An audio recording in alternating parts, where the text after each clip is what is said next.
You already know. Like I say, man, we going in. We going all the way in, and we got to. Like I say, man, I'm gonna hit y'all with the chapter 2 today and the commentary as well. And then, like I say, I'm gonna keep on, laying it on thick with these receipts right here, cause we got a bunch of them. Yeah, we got a whole bunch of them, man. Let's go, man. That's right. It's never ending over here, man. Uh-huh. Throwback time right here, boy. When Clubfoot came through here and said all that stuff right now, we're gonna get them receipts. From the question box. Oh, that. But I'm talking about what I sent you. That was in the DM. Yeah, that was straight Yeah, in the DM. no, he wasn't answering. He wasn't asking the questions that you sent me in the DM. He was just asking questions that people wanted to answer. Okay, People want to answer. You understand what I'm saying? okay, facts. So when I hit you So in the DM, I don't have to have my camera on. I can turn my camera off like this. yeah, you can do that. You can add a little thumbnail joint right there. You can do all that. Yeah, you can Um, put the little thumbnail up. okay. Okay, fact. All right. Now, when I hit you in the DM, I said, well, yo, if it's any questions, what I'm saying, that you don't want me to ask or I can't ask, let me know. So you didn't say that. You said just send you a list of questions. So I guess I'll start out with the questions then. And we'll go ahead and go from there. And I'm glad I caught you at a convenient time too, because people been asking me questions and they want to know. All right, Okay. the first join is let me see. I know it's about 9 to 10 of them joints. The first demonstration will be okay. The question that everybody want to know is were you recently arrested? If not, why did people speculate that?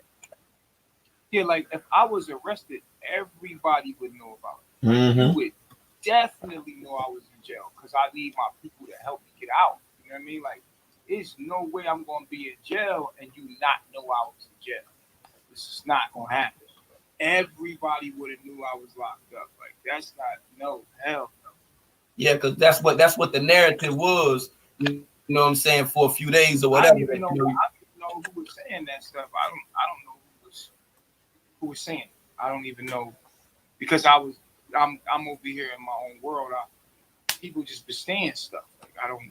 They just would say whatever to get views.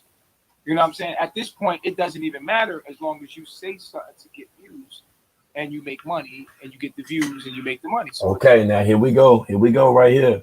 Now it's always this thing about people talking about him for views, but it's never the thing about him doing stuff for views. Okay. it doesn't even matter. There's no on that end, on the other end of the so-called reporters, man. It's just anything goes.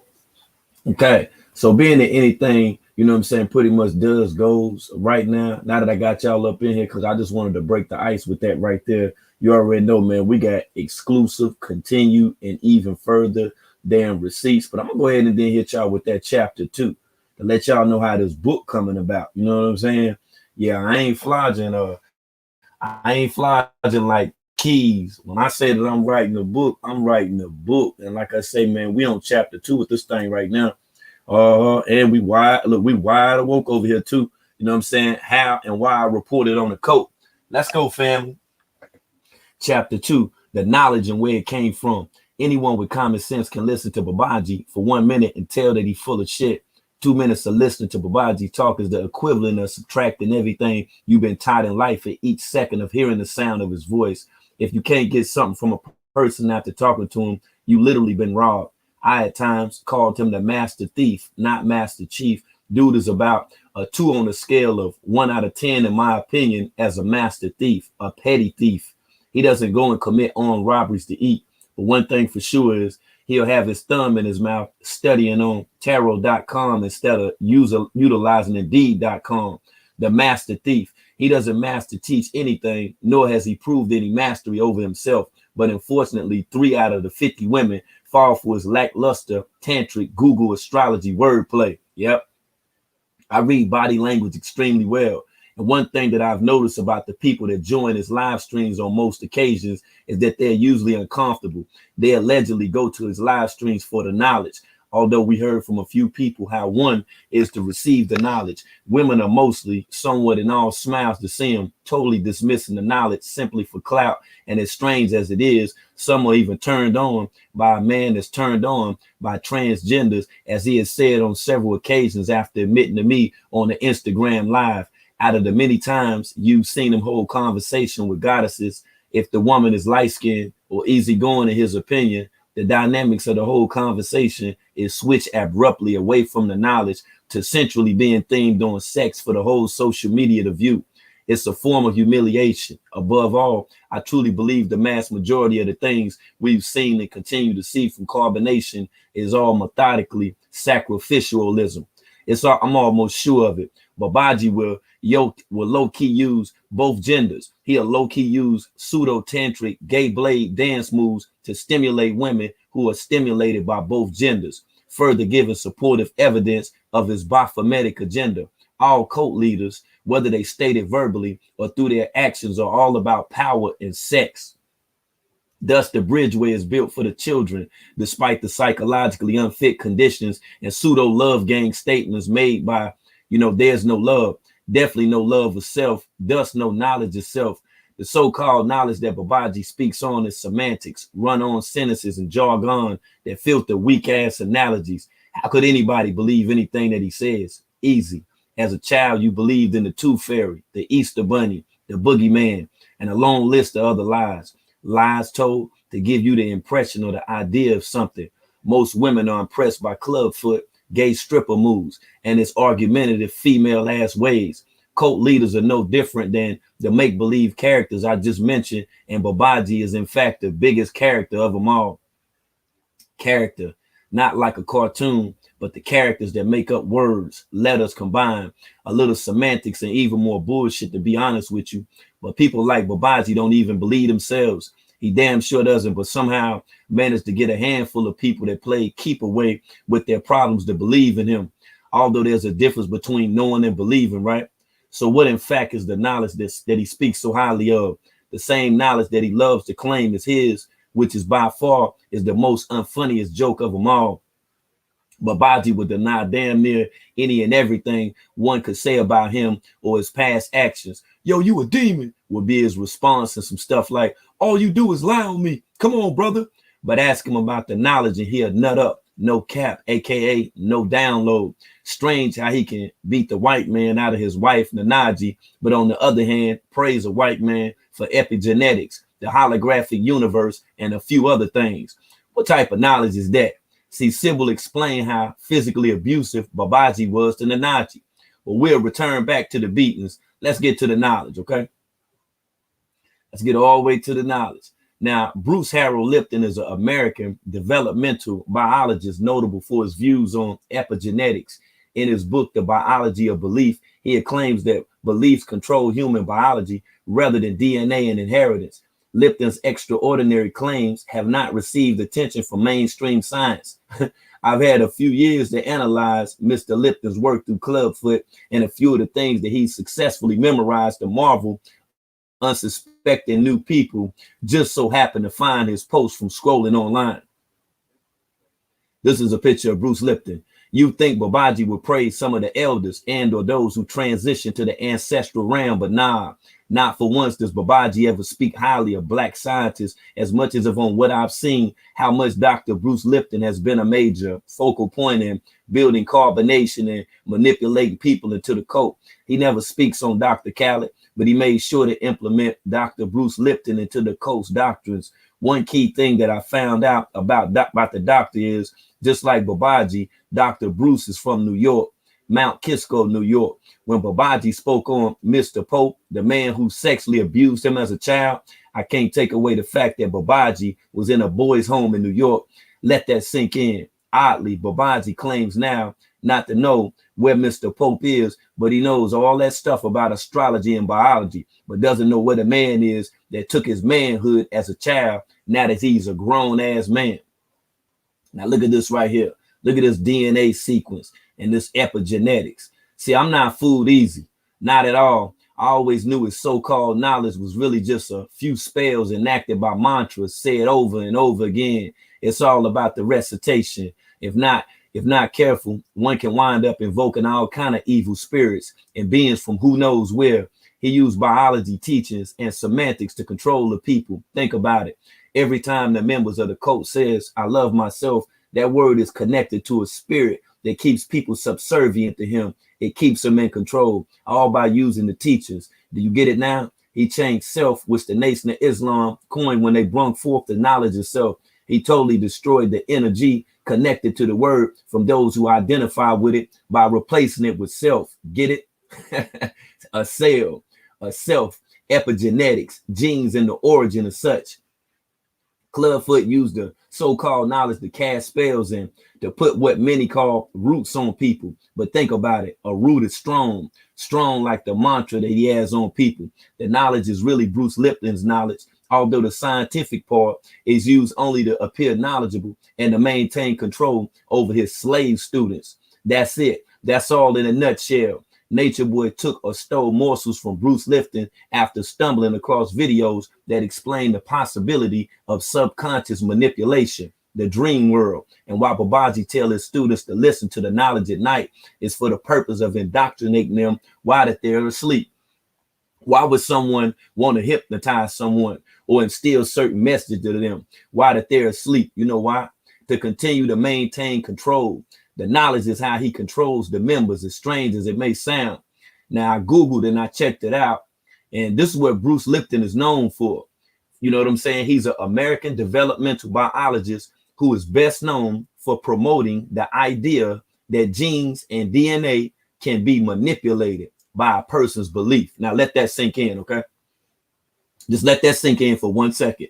Get it? See, you see what's going on? See, Babaji is manipulating people based on their beliefs, DNA. You wouldn't think he wouldn't have had the wrong birth chart if he knew so damn much about DNA and genes, to say the least. Through cult studies, most cult leaders or advocators usually, do so based off one central thing. Just as Jim Jones, James Warren Jones, a cult leader, preacher, self-professed faith healer, and civil rights activist who conspired with his inner circle to direct a mass murder, suicide of himself and followers in the jungle commune at Jonestown, Guyana, back in November 18th, 1968. And there's a few photos of Jim, and we're going to get into Jim very shortly, okay? Jim used the church and him being a pastor as the platform for his actors. Jim Jones, used the knowledge to mind fuck his congregation and all who were exposed to his influence. That gave him reason to do certain things. And it also gave him an idea with good reason to collect as many souls as possible by trapping their bodies and falsely indoctrinating them with forms of false gods and teachings. But the knowledge. During Jim Jones's ministry, he strongly enforced that the church members called him dad. Ironically, a figure Jim wasn't aware of after witnessing, his mother abusive boyfriend. Jim, just like Babaji, both have similar upbringings to a degree, which I fully broke down in the Jim Jones movie almost a year ago. And if y'all don't remember this breakdown right here, it was over a year ago. Here's the receipts for that as well. And we definitely going to go into that shortly. But not to stray too far from Dr. Bruce, but it's important to note that Babaji is an avid fan of European non-black cult leaders, as if choosing from a certain ethnic group actually determines the effectiveness of the cult or the teachings thereof. Many of the things learned about Jones gave new light in the face of those unaware of cult manipulation and has in fact used to control and instill a certain order. And once again, it's all about control. And the main controlling factor is the knowledge, family. Okay. And like I say, that's chapter 2 of the Jim Jank right there. When I come through next time, man, I'm gonna probably have about like 5 chapters strong for y'all. But I wanted to share that with y'all, dealing with cult manipulation. And then for the people that don't remember, for the people that wasn't tuning in or wasn't over on this channel, at the time when I broke down, the whole Jim Jones science with Clubfoot, man, we're gonna go back into that Jim Jank right now. We're going to go right back into it right now. I can't think of a better time than right now to actually get up in this Jim Jank to the Jim Jank, okay? Yeah, and it's early too. You feel what I'm saying?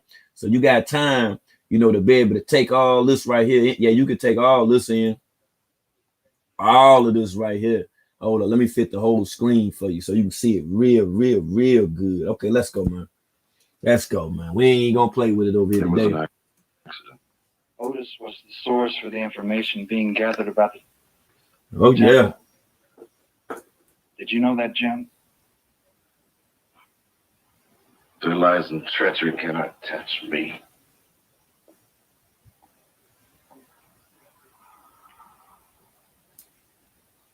Look at that science right there. Look at that pumpkin. See how that pumpkin carved out? Then look at the demonstration right there. Look at them candle holders. Right. You see them 5 points. You see that, right? Look at the color of the curtains. See how you looking at them curtains? Look at this shit. Peep game now. See that? Look at the color of them. See how they got the camera fixed on it? Look. God, I wish I was dead.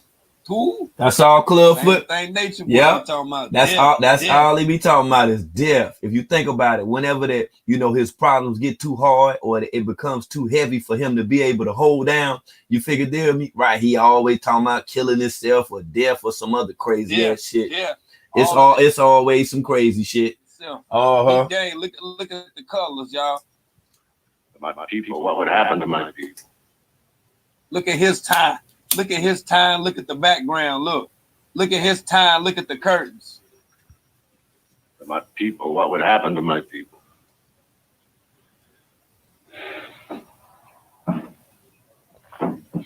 Get them birds in the background. Listen, remember like I told you on Criminal Minds, when that dude on Criminal Minds named Jack, I'm gonna show y'all that interview when Jack was on there. And Jack was the dude that used to be with the birds. He always be hanging around the bird shop.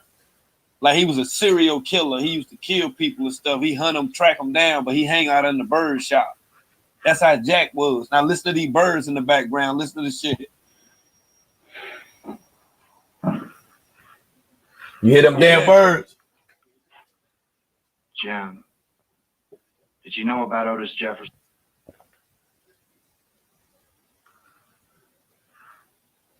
We won't stay here and let them crucify me.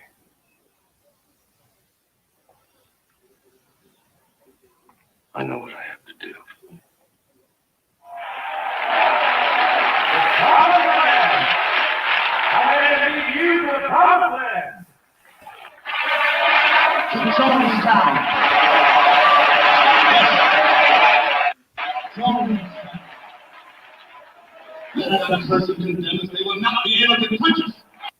See that? I want you to keep in mind too that all of these cult leaders have somewhat of a ministry, y'all. All is ready. And I will lead you. See, when you see all these people right here in the church, this how all them people be in the chat when they got that drama jumping over there. When he had like 1,000 people in the chat, yeah, this all the people that's in the chat right here.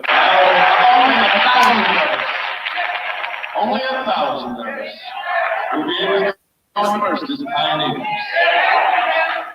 The rest of you will be asked to redouble your efforts. Redouble your efforts to support the government out of the church. Look at that symbolism. See, got that white on, don't you? In creating this paradise. Oh, joy!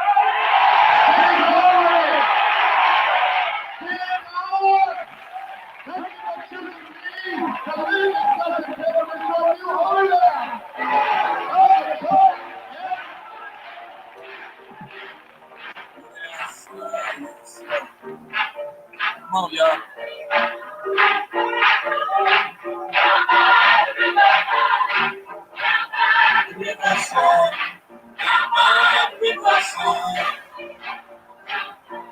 this is a mantra right here.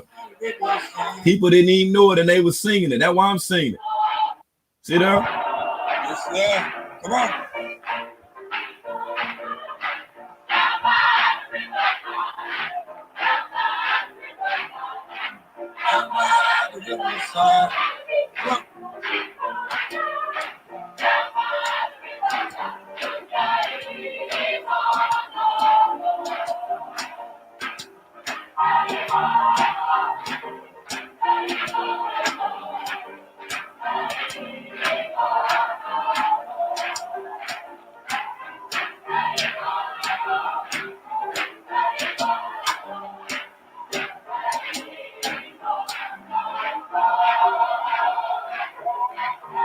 And like I say, man, and I had to break this down, you know what I'm saying, for people that didn't fully understand what Clubfoot was doing. They didn't really understand like cult manipulation and what cult leaders actually use, how they actually bring people together and what their motherfucking ulterior motive actually is. Now, I'm gonna also show you a few things, you know what I'm saying, in reference to the cult that I spoke on in an earlier live stream. It might have been a little earlier this week. I can't remember what day that it was, but you remember when I was telling y'all, you know what I'm saying, like how throwed off that Nature Boy and them is and stuff like that or whatever. Now, just the video that I was talking about right here. Just the video. Now, I don't know if you guys remember when I was talking, but I tried to explain to y'all that True came on the live stream. I don't know if he had been drinking that ginger beer. I don't know if he was hitting that vape pen and stuff like that or whatever. I'm not sure, because that ain't none of my damn business. But one thing that I do know, as I caught this day right here, and this is the day I told y'all that True said that he went up in Subway and pulled his gym jank out. Now listen to this shit. True is all way in his there you go. lower self with this one right Peep here. game now. Hear what he said? He said he just had to pull his dick out. He said it was hard. Yeah. It was hard. He said he had to do so. So how can this motherfucker be out here trying to teach somebody something, but he had to pull his dick out at Subway?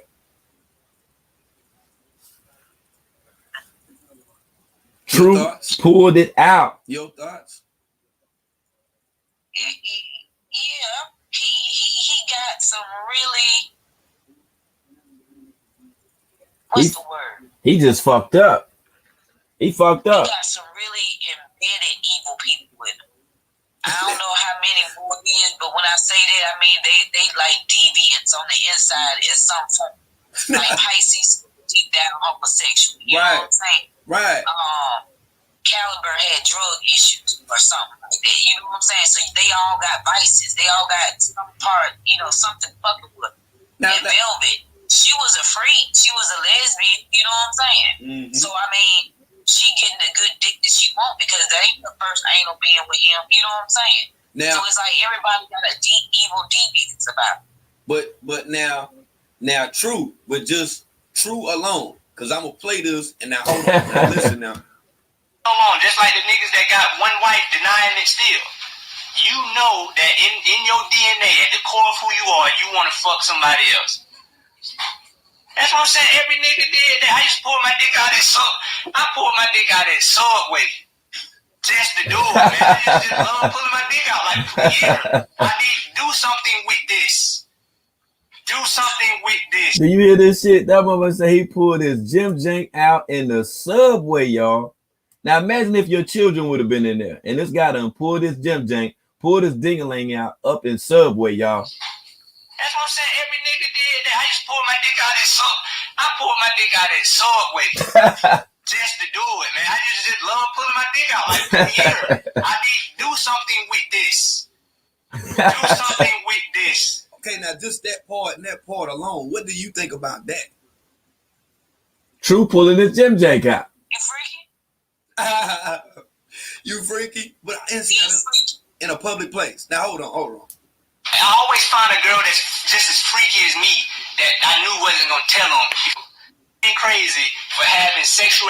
A girl as freaky as him that wasn't gonna tell on him. So if a man is talking about having a woman that's not gonna tell stuff that he's doing sexually that he's embarrassed by, you can only imagine what that must be. You see, he said freaky as him, but that wasn't gonna tell on him. So where do your mind go with that? Where does it go with that shit? I don't know. What did he say? Oh no. You don't know? No,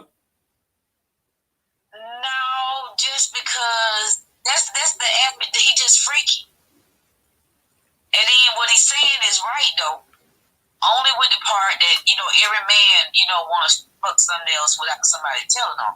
Okay, so, but the pulling my dick out part in Subway, that's fucked up unless the Subway hooked to a gas station, nigga. That's just perverse for you in the Subway. The only way that would be right if it was permissible to do so in a public area where sex was condoned and food was being served. Other than that, this is some bullshit right here. This nigga, man, listen. You know that in your DNA, at the core of who you are, you want to fuck somebody else.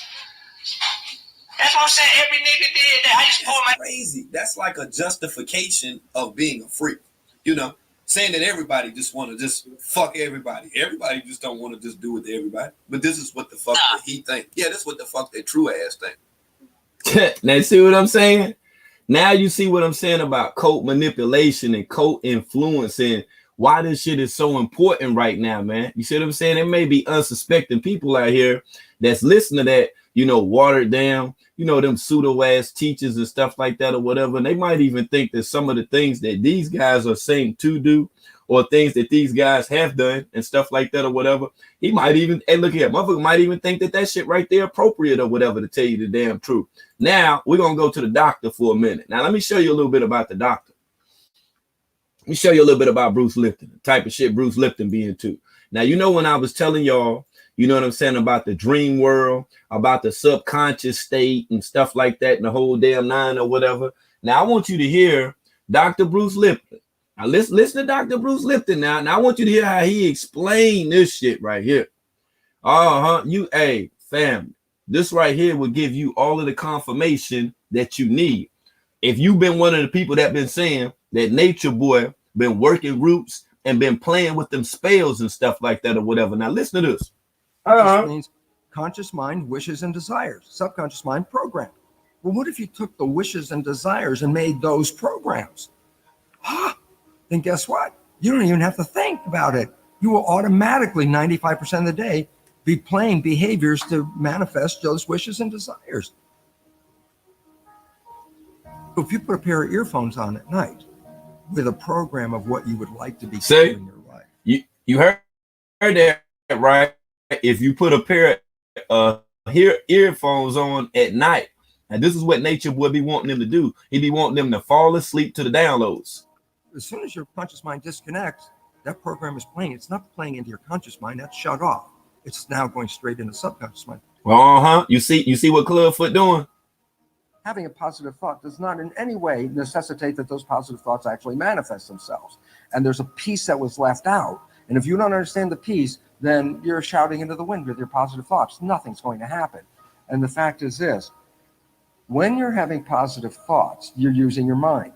The mind influences biology, but there are two parts to the mind that are completely different than one another, yet they work together. We confuse them, we tie them together, and yet they represent two entities working in two different fashions. There's the conscious mind and what is called the subconscious mind. Now, here's what very important, people have to know this, okay? And here's what it is. The conscious mind is our creative mind that is connected to our personal identity and our spiritual selves. That makes us all unique. Each of us has our own personal conscious mind. But what becomes very significant is this, is the subconscious mind is equivalent to a tape player. It's exactly what it is. It records experiences and then plays them back. And so now let's take a look and say, well, wait, there's a thinking mind. Did you catch that part right there about recording certain things and then it plays it back? Now do you see what's going on with them downloads? And then there's the tape player mind. And what's different about them is very profound. The tape player mind. When you look at the power between the conscious and subconscious is 1,000,000 times more powerful. The subconscious mind runs our biology about 95 to 99% of the time. So while you're having all these wonderful thoughts, that's not the conscious mind's not running the show. It's a subconscious mind. So blaming the subconscious mind as a negative thing that's the first mistake. It's a tape player. The programs that we got, that's the source of the problems that most of us face. And these programs could limit our abilities and take away our powers, which essentially they do. Now, some of the programs that he's talking about that could take away from your power, that Clubfoot actually, you know what I'm saying, has paraphrased that statement or whatever. But what Clubfoot has did was he said that people's families and their attachments, those would be the things that would cause you problems. That's why he don't want them connected to their families, because see, their family has the power to be able to talk some damn sense into them or whatever. But it was his plan within the great scheme of things to get each of the members to actually go against their family members so that they wouldn't be able to break the mantra, so that they'll be up under this hypnosis type of shit or whatever. I got you. Now, the relevance about positive thinking is this. Positive thinking is a creative thought that comes from the conscious mind. Okay, so I sit here and I'm going to have all these wonderful thoughts. I'm going to close my eyes and visualize all these wonderful things. Now stop and go back to the mechanical character of it. I'm having these thoughts with a little tiny processor called the conscious mind, and I'm competing with the programs that are in the subconscious mind. So if I have a thought for being healthy or being in a good relationship, and I'm doing positive thinking, and at the same time I have acquired programs in my development that said you're not as healthy as you think you are, and you're not that good a person to have those kind of relationships, then look, I'm now pitting my positive thoughts against my programs, and they're opposite. But this one works on a little tiny processor, and this processor is 1,000,000 times more powerful. So right away, it's like, who's going to win in that challenge? The answer, of course, the subconscious is going to win. Okay, but here comes the other part. While I can try to maintain positive thoughts in my life using my conscious mind, this conscious mind only operates less than 5% of the day. You see that, right? That's just 95% or more of the day I'm operating from the other belief system. The point is, do the math.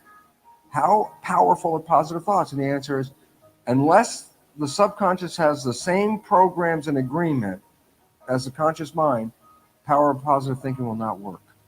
It will not work because you're competing against a much more powerful processor. So the idea is, when life doesn't work, when you don't find that relationship that your positive thinking was looking for, when you don't get that health that you were looking for because your positive thinking was asking for it, we have a tendency, therefore, to blame the outside world because, as far as I know, my intention was for all these wonderful things. And when I don't get it, it can't be me because I have all these wonderful positive intentions. Well, you tell me if that ain't Clubfoot right there or not. Please tell me if that's not him. He done laid the foundation down, man. He done swagger jacked all the Dr. Bruce Lipton teachings and the whole damn nine, right? And he done formulated all of that into carbonation, and now he's using that stuff to his own benefit. Now we're gonna go back to the Jim Jank with the Jim Jank. Years when I had his ass over here about a year ago, and I was asking him questions and stuff like that, just so all y'all get them receipts right now. You know how y'all is about them receipts and stuff. Because if I put it in the form of a book or something like that or whatever, you'll be like, oh, you wasn't here. How you know this? How you know that? Easy. Because his ass came over here and I interviewed him. That's how I got this damn information. It was easy, to tell you the damn truth. Tricked his ass. He actually sat over here and said all this shit. You know what I'm saying? Anything goes. You know. So by what so look, I don't mean to cut you off, but by what you're saying in reference to the views that people get or whatever, but right? So do you follow like the same, you know what I'm saying, like pattern? What do you mean? I mean, do you use the same pattern? You know, as far as like, do you do certain stuff for views? You know what I'm saying? Like, are you always like? Absolutely not. Absolutely not. If I was making money off of it or something like that, it'd be different. Yeah, but I'm not making no money off of none of this. I'm doing this because I'm trying to help people, and I'm just okay. So if he wasn't making no money off of all of this, then what would be the purpose for him constantly asking for donations once they get themselves in a jam? About my life, I'm not making no money, so it's no incentive for me. You know what I mean? Like, there's no incentive for me to do it because I'm not selling nothing. These people, I don't have ads on my YouTube. You know what I mean? I could have ads on my YouTube. I could monetize my YouTube. But you ever notice I don't? Like I'm not doing it for money. So I'm doing this from my heart. So let me ask you. So if you're not doing it for money, and it's like all of y'all are a unit, you know, y'all are a nation of people, and y'all gotta survive, you know, what would you do for money? And you know what pretty much justifies what you do for money. I won't do nothing for money. I do everything I do for my heart. Money comes. So I guess that when he let that white man put his finger up his butt, he did that from the heart, y'all. Huh? Money is energy. And energy gonna come. The energy that you put out, you're gonna get it back. You feel me? That's one thing I learned a long time ago about money and how to be free and live free is do things from your heart. You feel me? Because you know, energy is gonna come back. You know what I mean? So I never do anything for money. I always do things from my heart. Even if I do something for you, I'm not looking for nothing in return. I do it from my heart, knowing that the universe is gonna pay me back. Now, as soon as I have it in my mind that I need to do something for you for something in return, then I'm in my lower self. And then now you have the love of money is the root of all evil. Because now I'm doing it to make sure you give me something in return. But if everyone did things from their heart, not looking for nothing in return, it would be magical. Because everybody would It'll be magical. And they would see it come back to them. That's the magic of life. I love living in that space where I do something for someone and not do it for anything in return, and then it comes back to me. Babylon has taught you to exchange energy for what it is. You know, hey, give me this for this, and shows you what value is. My values are morals and principles. I have a different set of different values. I don't do things for money. I do things because this is what I want to do. You know what I'm saying? So it can never be corrupt. You know what I'm saying? Right. Okay. All right. So then with that being said, you know, with everything that you do, and it sounds like what you're saying that everything that you do is within truth. So I gotta ask you the question on, you know, standing on the truth right now. So with you being the chief in carbonation, how is it possible? And do you think it's right, you know, when you basically say, okay, now you're finished being this person's wife, now you can be this person's wife? Like how does all of that take place right there? Like, is it like a level of hierarchy or whatever? Like what is, I don't understand like what you would have to go through to determine that. Like I don't get it. All right, so I kind of answered this question the other night. It's basically like we basically meeting online. You meeting people online. You feel what I'm saying? I don't know if you ever dated somebody maybe on POF or, you know, maybe back in the day we used to have tags. Remember back in the day we used to be dating off these sites? Right. I know you knew. I know you was on them sites, man. Yeah, Plenty of Fish, you know, Black Planet. Plenty of Fish, Okay. Black Planet. Yeah. You ever talked to a girl for a long time on the phone, on the internet, and then like when you met her in real life, the energy was different, and you were like, damn, I'm kind of disappointed because how we was vibing online is different than how we vibed in real life. You ever felt that before? Oh yeah, I've experienced it. So you're saying, okay. So you're saying, so what you gotta understand is we're meeting each other online.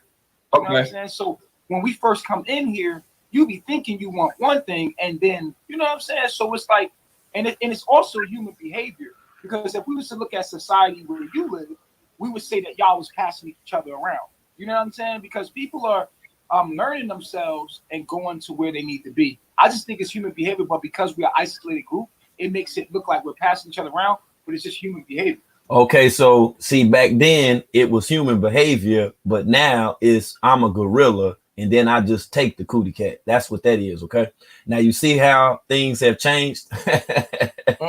Okay, come on, man. That's just human behavior. Like when we're looking at it from the aspect, you know, of these being younger women, where the passing around is being done to. Like when we sit back and we see what took place with Zoka, like now that you know you got the chiefess back. How did you explain that to, you know, how did you explain that to Nana? How did you break that down? Well, what's understood don't need to be explained. Oh, okay. The love between me and Nana, come on, that's not even, you know what I mean? Like it's certain things. Man, get these receipts, y'all. I'm trying to tell you, man. Get all of these receipts right here and drop them ones in the motherfucking chat, y'all.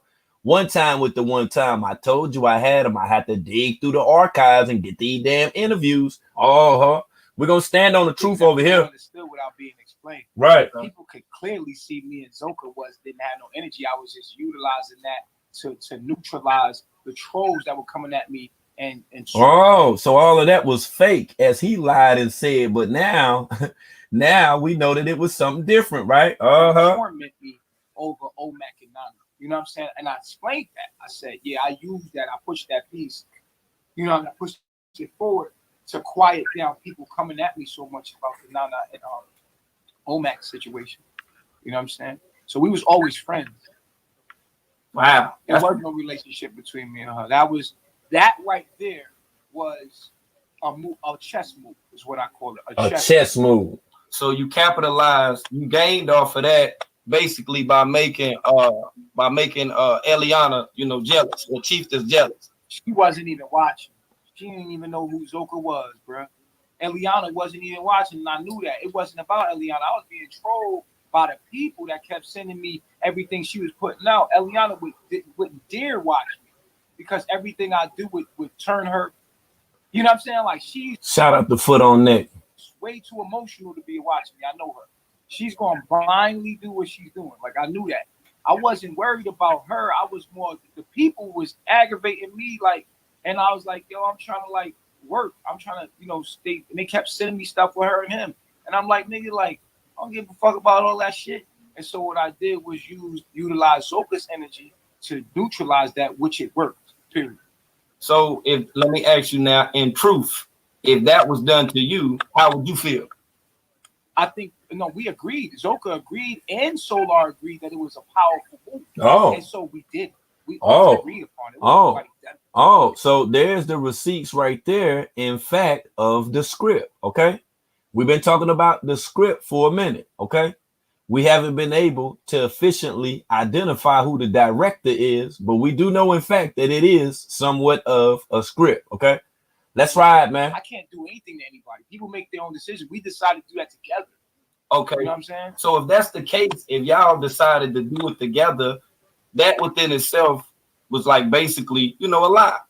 So in other words, though, she carried out, a script with you. She told a lie with you then. So she knew what was going on when people kept asking her about her supposed to have been over there for so long. Mm-hmm. Yeah, but the thing is like this, man. Well, the game we're playing, life is a lie. Okay. Here you go, right here. Here you go. All and I repeat, all of the receipts. Life is an illusion. The game that we're playing, it's like it's witchcraft. You know what I'm saying? It's magic. We out here, this is sorcery. You understand what I'm saying? And so you gotta play the game the way it needs to be played sometimes. There you go. So you got to play the game the way it got to be played sometimes. And for anybody that's just coming up in the building, make sure that you smash that like button. If you haven't shared the video already, make sure that you share the video. Hey, I just read that chapter 2 of my book and went over a few things. Now we're just going through a few receipts, and we got a bunch of them too. So you probably gonna be here for a little minute, because we're gonna make sure that we get these. Everything that I've been saying, I'm gonna make sure that I show the shit to you now. Okay, let's go, man. Times, man, because these people are out to destroy me. You know what I'm saying? See, it's always what somebody trying to do to him and stuff like that or whatever. Like, he didn't just put all this stuff out here or whatever. How you gonna just be choke slamming the Najee and kicking the Najee all in her stomach and having scratches all on the baby back and stuff like that or whatever, and not think that someone is not gonna get mad about that stuff or whatever? Clubfoot, come on, man. You can't do that, man. It's like when you in the game, it's the game. You feel what I'm saying? It is what it is. It is what it is, bro. See? So play the little magic trick. It is what it is. Play the magic trick, it worked. See that? As soon as Zoka came in, that shit shut down. Did it or did it not? Oh yeah, I mean, it definitely shut down, but it appeared to most people, like myself, you know what I'm saying, like you was basically taking advantage of her. So you saying that she was willing to do all of this? That's a factory. That's a whole fact. So what I'm telling you is that we pre-set it up and we did it because we thought that it would be powerful. She came in with a certain amount of power, and people wanted to believe that shit. They wanted to.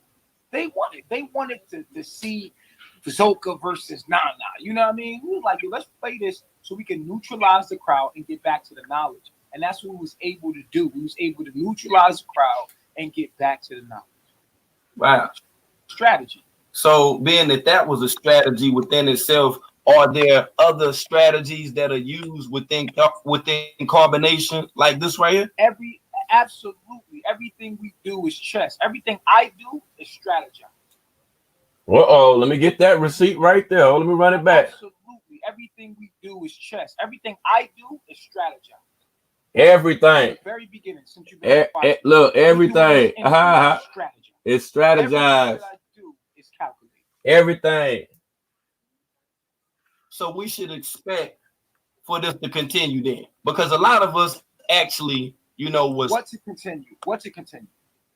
The thing that you're saying about getting these views and on what people like. I'm not doing it.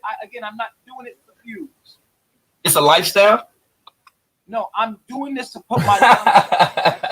Oh, okay. Just like how there are certain people who start out as being rappers and stuff like that or whatever, like C and D list rappers and stuff, but then move on and then do other stuff. I see what you're saying. So that's what this is, sort of like somebody that I have one agenda, and that's to put out my knowledge. That's it. So it don't matter what you got to do. You're gonna do whatever you got to do to put the knowledge out. No, that's not true. That's not true. No, I'm not gonna just do anything. But I'm gonna do what I feel is right within my heart in the moment. I'm in the moment, inspired in the moment. I'm gonna do what I feel is right within the moment. Oh wow, that's crazy right there. And they saying that my stream is buffering, man. I think I'm okay. And then I just seen your comment, Cosmic Visions. If anybody, and I repeat, anybody would like to come up here and then talk about this stuff, because I done had like 5 or 6 people that's discussed this already. I got finished with my chapter 2. If anybody would like to come up and then speak on that, especially anybody that has not been up here speaking, I definitely want to hear from some new people, some people that have been tuning in or whatever. If you got some input on that or whatever, because Cosmic Visions wanted to know on whether or not if we thought that all of this, was for the views. Like if this was, simply a script.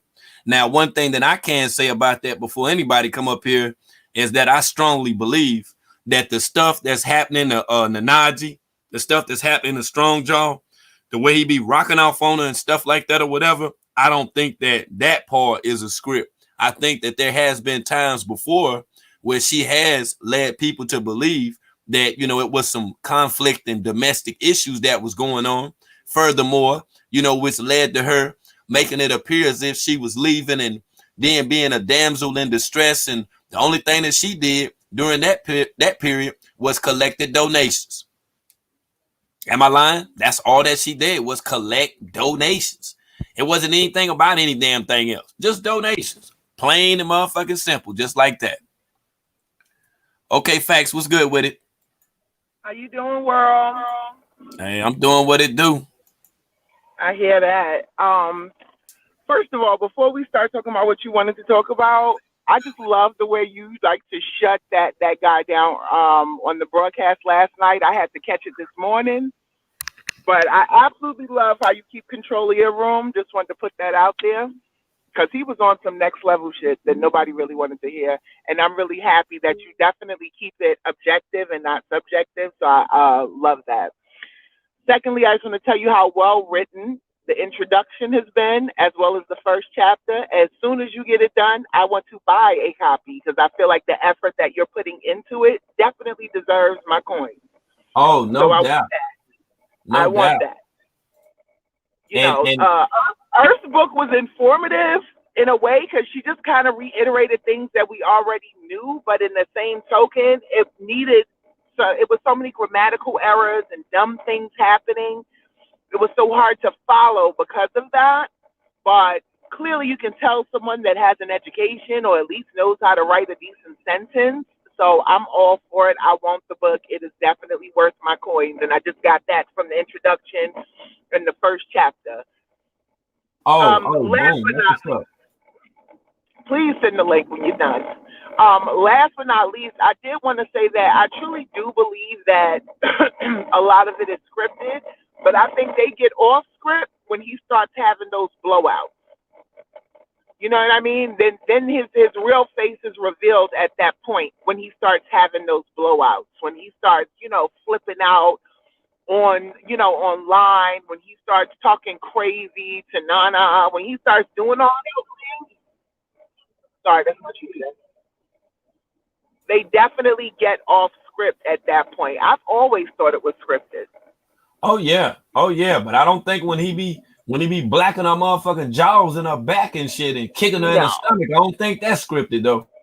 No, I definitely don't. I think that's his real feelings coming out, because I truly don't believe that he wants to be with her. I don't think he wants to be with her. I think he values the control and the fear that she brings on the women. So he's able to manipulate them by using that, because they will always feel secondary to her because she has that baby. Correct. And to be You honest with understand? you, So I go ahead. don't even think that he's 100% physically attracted to her. I think that he done romanticized the idea and stuff like that or whatever, but I don't think he really on it like that. I think he would, you know, want a different, you know, version of woman, still with the, you know, all of the conscious bohemian, you know, type of jungle stuff or whatever. But I don't think that he's into Najee like that, because when you put her in some Babylon clothes and, you know, if you was to put her anywhere in Walmart, she stick out like a sore thumb, but she ain't nothing special to be looking at though. Absolutely not. Neither is Malia, but I think that he likes that. You know, I was looking at something. I was looking at a video, and he was talking about how anal is mandatory in a relationship, and it made me look at that video because of something that Earth had said in the book. And it makes me truly believe that when he was locked up, that he was victimized. And Oh that yeah, that's a fact. he draws his power from victimizing them. Because, you know, when you're abused, you have two roads you can take. Either you're going to become an abuser as well, or you're going to become an advocate for the abused, right? So I specifically think that the reason why that sort of humiliation, that sort of dominance that he calls it, is because it happened to him when he was in prison, and that's how they made him submissive. Because an alpha male does not have to beat on their chest constantly and say that they are a man. You know, it's known. That's right. Because that's right. Everything about them, it's known. So if you have to keep reaffirming your maleness, and I'm a man, and I'm a gorilla, and I'm a this, and I'm a that, then you're not secure in your thoughts anyway. And somebody victimized you and belittled you at some point in your life. And that's why you feel like you have to do these people the way you do them.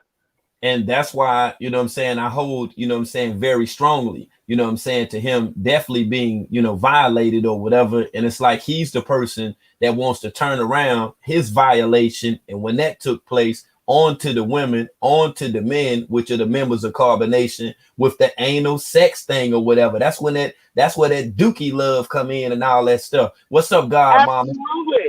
Absolutely. That you drinking the sperm, you know, that's the best way. And I heard him say some dumbass shit the other day. Oh my God.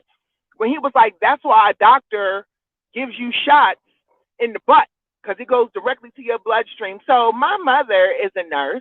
So I called her and I was like, does the doctor give you shots in your butt because it goes directly into your bloodstream? And she said, no, they give you the shots in your butt because it's a meaty part and the shot's going to hurt. So it's going to hurt less. It's going to hurt less in your butt cheek than it would if they just stuck you in the arm, because the shots burn sometimes. So like, it's just like his rhetoric and his foolishness is just stupid on so many levels. You know, I think Nana said it best when she went off into Babylon, where she said, what y'all don't understand is he believes this crazy shit. He really believes it. You know, my dad used to say, if you tell yourself a lie 5 times, you start to believe your own lie. And he has told himself this lie so many times. He believes it. He believes it. God, Mama, you want to add anything to that or anything in general? Well, I clicked the link for the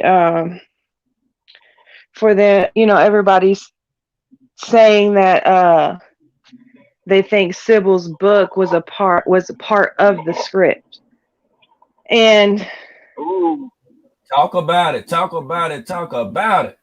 I was talking about dropping jewels. and I had this conversation. When we look at this. Go ahead. Hold on.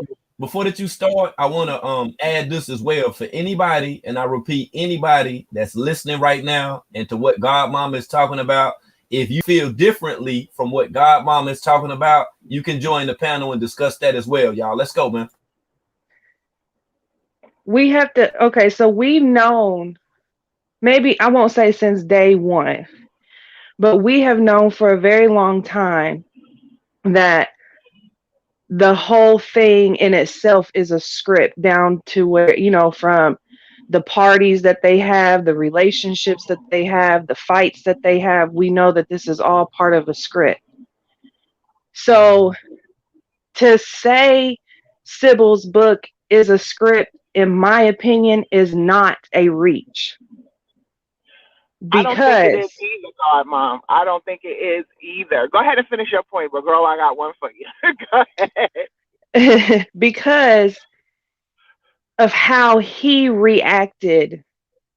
We have to take everything into every piece, and we have to try and fit it all together. Because when certain people left, he bashed them. He called them demons. He told people, do not listen to them. They're not well, whatever. When Sybil wrote her book, he kind of just like laughed it off. You know what I'm saying? He didn't really care. He basically told her she's still welcome there.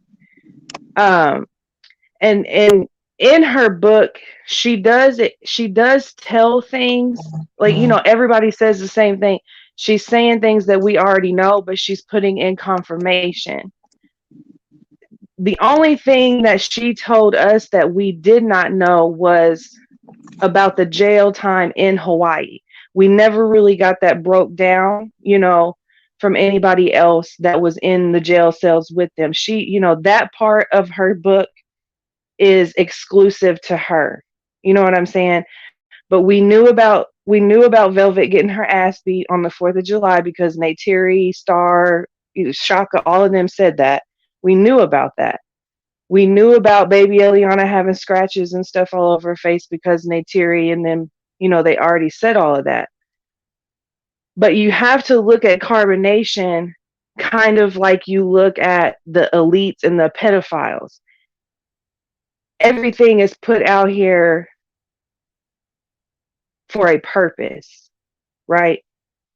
So we know that sometimes we can't absolutely take what the elites say for face value because we know that it is scripted. And it's the same way with this. Like you can't say that Sybil's book was or was not scripted because we'll never know. It's not us. We don't know. But what I was always told as a kid, you take the meat and you leave the bones. You don't have to take it all and say that it's 100% fact. You don't have to take it all and say it's 100% true, not real. But we know what we know. And if she is getting the money and sending it to Carbonation, hey, we know this. You know what I'm saying? I hope that she's really not. I'm not going to sit up here and fake and say that was not the first thought that crossed my mind, because it was. But I had to ask myself, is this because we have been burnt so many times? Or is this because that's what I feel from her? And I have not really been able to decipher which one that is at the moment. But we all have to take into consideration, that it is what it is. Take what you got from it and go with it from there. And that's all I have to say. Okay, I absolutely love what you just said, Godmama, because it was my thoughts as well. I felt like she told us everything we already knew. You know what I mean? She told us she didn't tell us anything additional that we was asking about, except she, dropped some jewels about the SBA loans and taking out credit cards and stuff on people. We knew that, they were all pretty much entangled in, the finance aspect of it, but she didn't tell us anything new except for the inside view of the prison, except for the inside jail view of the prison, which is stuff that Star or Natiri could have said. Do you see what I'm saying? So she didn't really give us any new insight.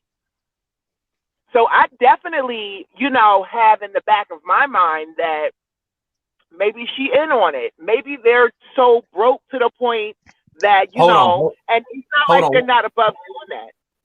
Hold on. I want you to address this. I got One Main TV up here as well. And shout out to them. I'm gonna let them come in on this one right here. But Auntie Nana said that she feel like that Sybil is a snake because she wrote the book before helping the baby. Okay, what's up, One Main TV? What's good with it? Yeah, what's going on, bro? What's going on? All right, what up?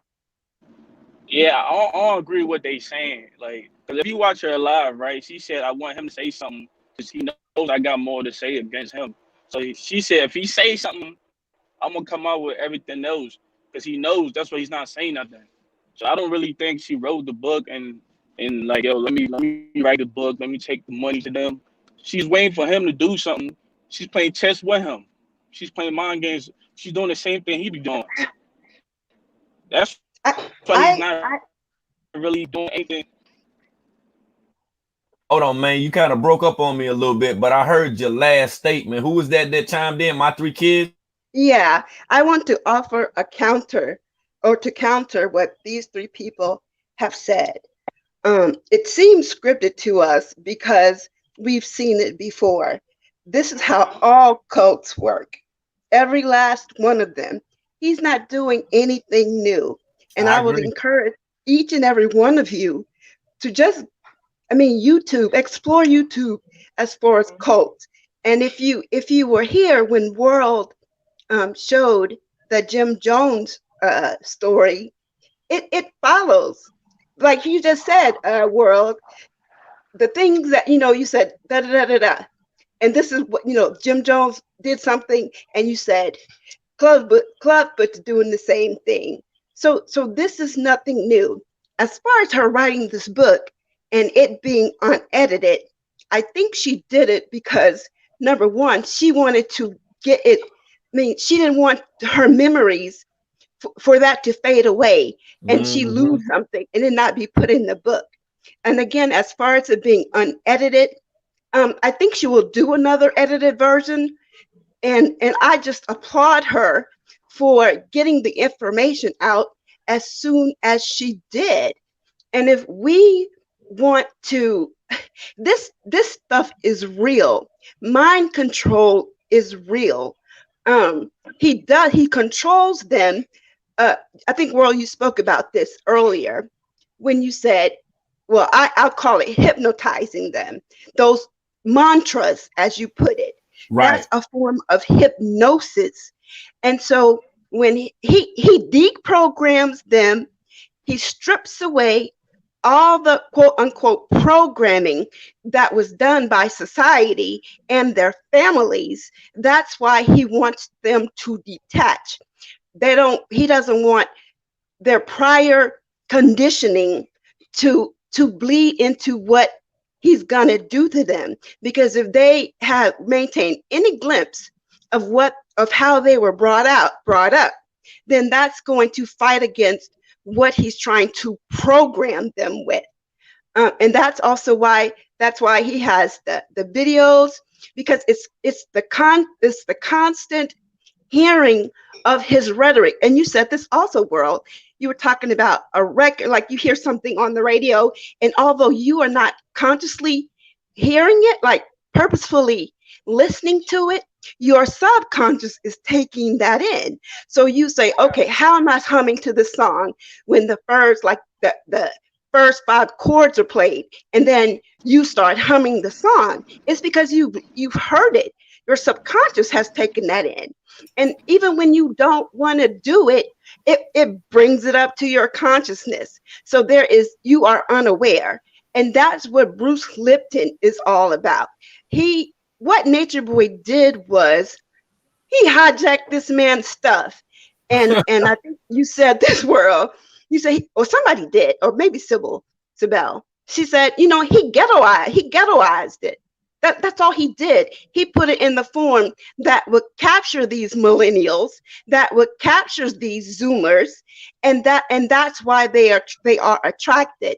They are attracted because, as we know about young people, they were beginning their journeys of self-discovery.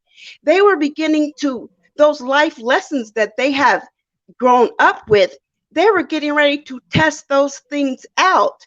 And so when he talks about being on a certain vibration, he is, I can use this. He's using his throat chakra, because when we speak, it vibrates off our vocal cords, right? So if someone has purposefully listened to all those videos, that stuff is being, as he said, they are downloading his information, and he's already wiped their former conditioning. So they are taking in this new information, downloading it to their mainframe, let's just say, and then we can push a button on a computer and that stuff will come up. He can verbalize something, and the vibrations of his voice, which are sound waves, then taps into their mental, because the brain is like about electronics and all that kind of stuff. So it vibrates into them. It hits a certain brain wave, and then boom, they're caught. So even before they get to his camp, he's already got them. He's already got them. They get there, and all he's doing is in person, snapping his finger, and all that prior programming, it kicks in, and they are doing exactly what he wants to do. He wants them to do, which is to serve him. And many people have said he does not want to be alone. He cannot live with just his thoughts. He cannot live with just being in a quiet space, because he needs the adoration of other people to feel good about himself. He is hollow. He feels nothing. Even the emotions that we see, that's just a mask. He has no feelings. He has no emotions. He doesn't care about. He has no shame. If you have a really consciousness, then shame would bother you. Nobody wants to feel that shame. He could care less about it. You can't shame him. And lots of time I read in the comments and people are saying, he just gets off on that. He uses that energy. He loves it when people come on and are highly emotional and yelling at him, because what it does, it raises our core temperature. It raises our core temperatures, right? A lot of times when we are highly emotional, like we raise the pitch of our voice and we're going blah blah blah blah blah. That hits him, and he's like, "Yep, give it to me, give it to me, give it to me." And so I love the way that you do it, World. When you encounter him, you're like, there's no emotion in your voice. You are on point. Straight business. Right. And so that's why if any of you all ever talk to him, talk just like I'm talking. Maintain your cool. Right. And more than likely, she was kind of amped up, that lady from yesterday. But if you maintain your cool, then people that works with anybody. You maintain your cool, you have a better chance of communicating what you want that person to hear, because a bunch of high-pitched stuff, that stuff is not getting in. And what you'll do to the other person, they might want to go to that high-pitched, fast-talking stuff, but they will mirror what you are doing. So stay calm, get your point across. You can counter any argument that he has with whatever you have, and do that, and you will. And that's the world. You have mastered communicating with this deviant. You have, and that's why he likes to be on your channel, but he does not like to talk to you because he knows you are going to. It's not a deflection. You don't have to deflect. You know what you know. You're going to put it out there, and it is every single time. It takes the bullshit that he's talking, it knocks it off, it knocks it to the side. So no, he doesn't want to talk to you. He doesn't want to talk to me. It's all good. It's all good. And so that's, like I said, I don't think it's a script because we've seen it before. We've seen it before. Can I interject something? Yeah, Can I yeah, interject and hold on. After you do, let me hear from One Main TV, okay? You know what I mean? 'Cause I'm I had him gonna on go back to the Discord, I ain't heard from him like that, okay? All right, go ahead. Y'all good? Okay, so what I wanted to say was, you know, I totally respect what you're saying, and I can understand exactly what you're saying. But my thing is if she's playing chess with him, she continues to stand on the fact that she wrote the book specifically for healing, right? So if I cut myself, am I just going to throw some water on it, or I'm going to put some alcohol, some Neosporin, and bandage it up, and so I can properly heal? I'm not going to just do a temporary fix to it. So if she's waiting for him for more ammunition that she wants to drop, then I think it's bullshit. Because if she was completely, truly trying to heal, then she would have released herself of everything. She would have said everything she was thinking. She would have said everything she was experiencing, and she would have let it all go. But she didn't do that. I feel like she strategically told us what we already knew, and then added a little bit of extra, telling us about the jail experience. The whole jail experience chapter was talking a lot about food. The food was so good in the jail. What the hell do we care? I don't plan on going to jail in Hawaii. Why do I care about what the food was like? Do you know what I'm saying? It was filled with some insignificant things just to kind of pad us in. It wasn't giving us the things that people really want to know. Like, how was you there a whole month? Anytime we mention Mama Dia, I know that he spirals a little bit. So it's like, I know that you know that story. You've been, you know, conversing with him online for 3 or 4 years, and then you had the displeasure of being with him for a month and a half. So it's a lot of things that you know that you're just not willing to talk about, which is fine. But to put it as, you know, I'm waiting on him to say one thing to me. I'm just waiting on him to say one thing. Like, it's bullshit. I feel like she was very strategic with the information that she gave us. Whenever people talk to her about certain things, like on her live, or ask her questions that are not included in the book, she deflects. You know, and now this thing about her, you know, $500 for an interview. Come on now. She already said she was making 6 figures. She still had her place. She still had her car. She still had dough.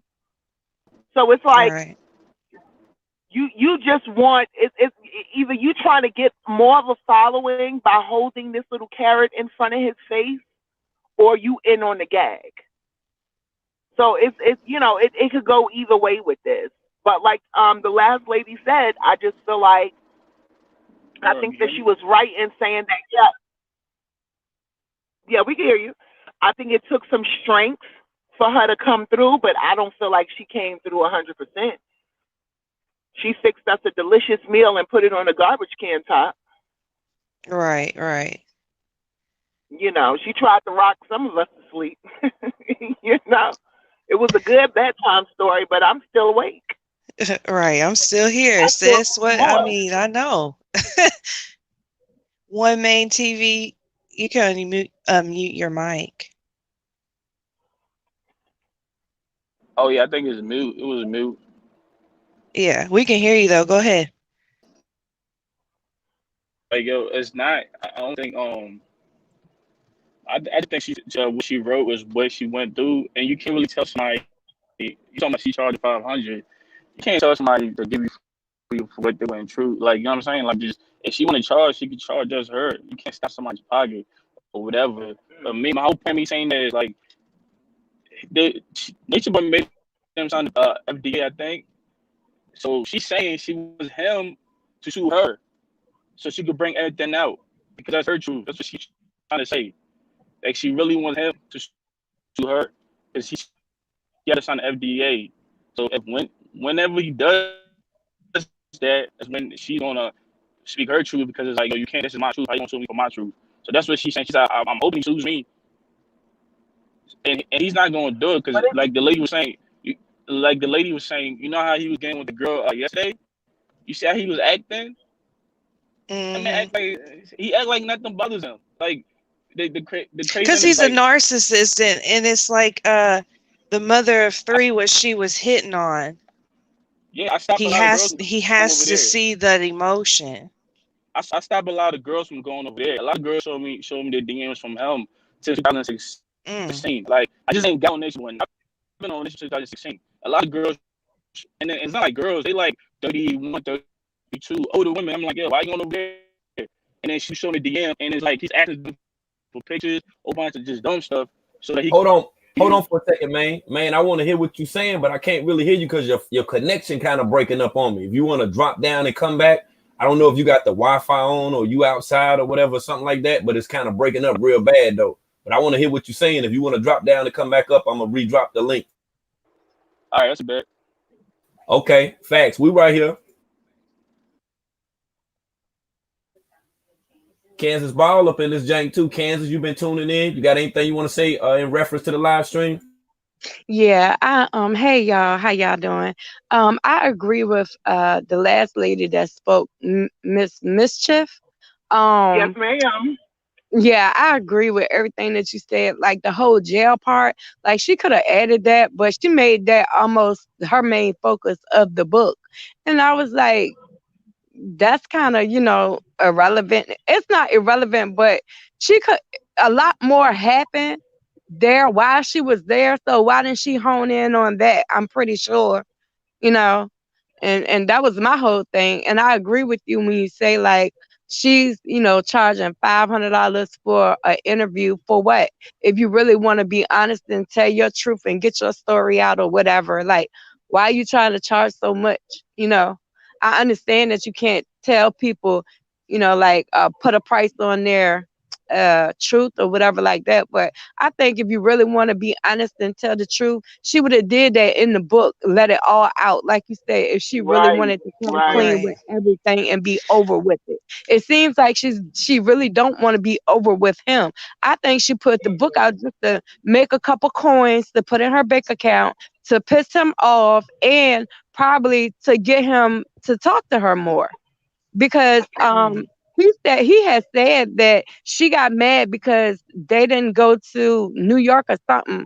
I don't know what that whole deal was, but maybe she could have got an attitude behind that, and maybe that's why she wrote the book, because she was teed off. So go ahead, my three kids. You good? I have to offer a counter to what has been said once again. Well, not once again, but I believe she wrote the book. Well, first of all, we can't dictate, you can have your opinion as to whether or not her time is worth the amount of money that she's asking for. I can't determine that price. She has determined that price. And a whole bunch of people go around the circuits, and they get paid to introduce their works to the public. So this lady is a businesswoman, and this is what she's decided to do. As far as how she has written this book, I don't know if I said that before, but it's a process. It's a process to reprogram yourself. And she didn't even do it. She's not doing it by herself. I believe she has a life coach, and that person who was sitting to the side of her, who was talking, that person was able to keep her on point track. Mhm. without going to, because like she said, she's like, I got to calm down, because she, again, and that has to do with, you know, an even keeled voice, a very a tone that, you know, so that you are conveying your information and clearly, so that the people will understand, will hear, not just listen, but will hear what you are saying. So I think that she did this as a form of washing, getting out all that negativity that she has taken in since 2016. I believe that's when she first bumped into him, because, and she's no different than all of them. She grew up as a Jehovah's Witness, and that is a cult in and of itself. So she Right. grew up as She she stated that she had went to a couple of cults. Like, this and wasn't her first one. Again, that's She even people. stated that. That's people seeking and searching for their purpose in this life, and that's all she's doing. And she has traveled. I mean, that's a part of her story.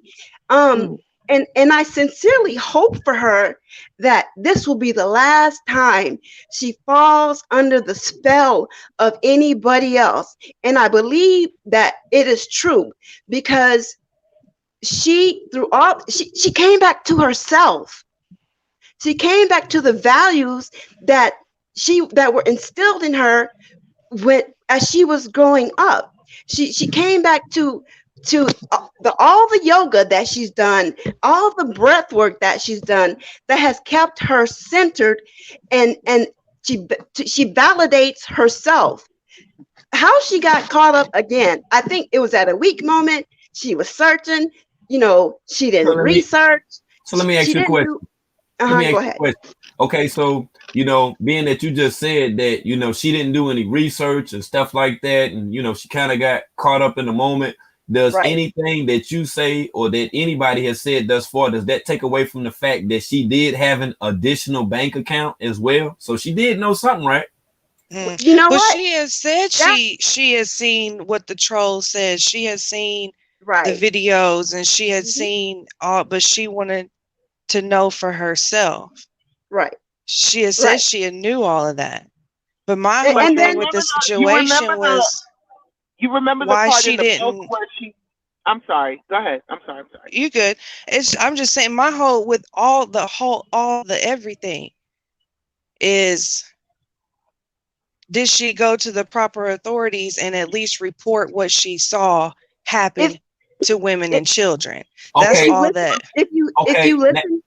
Now I want to ask this right here, because I heard you about to come in, but my mischief, I'm gonna ask you this right here, and then you can have it, my 3 kids. I want to know, okay, now if she did not report this to the proper authorities, but she did write a book, where do we go with it now? Okay, where we go with it now, my mischief? I feel like if it was affecting her to that point, that she was so upset and so disgusted and so hurt, then she should have done that. Because being silent is agreeing. You didn't say anything, you didn't do anything, so it's okay. You understand? So she can write about it all day, but why hasn't she gone and submitted an affidavit? Why hasn't she told the police that they used her social security number fraudulently? Why hasn't she done all those Come on things? now. Hold on a second. She went to New York as per her book. When she got her moment of freedom, she went to New York to go and sell her car to get the money for them to leave. Do you understand? So she was with the shit. She was with it. But something happened to where they didn't go. Hold on. I want y'all to acknowledge something too. When new people do come up here, because I'm gonna go ahead and let you get yours in, my 3 kids. But after you get finished, I want to hear from Jackie Love. Okay. All right, let's go, y'all. I'm going to offer a counter to what has been said in terms of why didn't she do X, Y, and Z. I think one of the first things she said on that live that she did.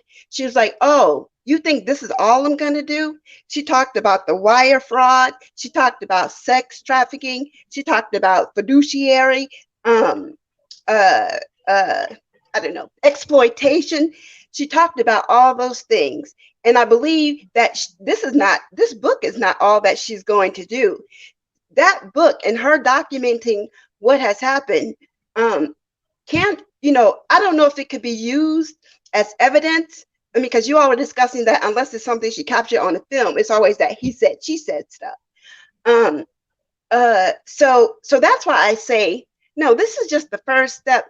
It's a process. So if we just allow her to have time, she had to get her mind right. She had only been away from them when she got to New York in a day. So she has to process all that and work her. She is a logical person. She is rooted in facts, not just emotions. And if just the vibe that I get from her, no, this woman is not done.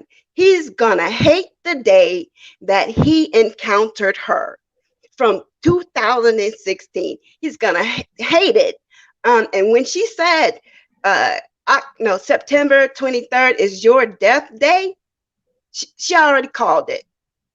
So no, I don't think she's just gonna just write this book and charge whatever she's gonna charge for interviews. That she doesn't seem to be the type. What do you think, Jackie Love? Jules, we got you up in the building. How are you?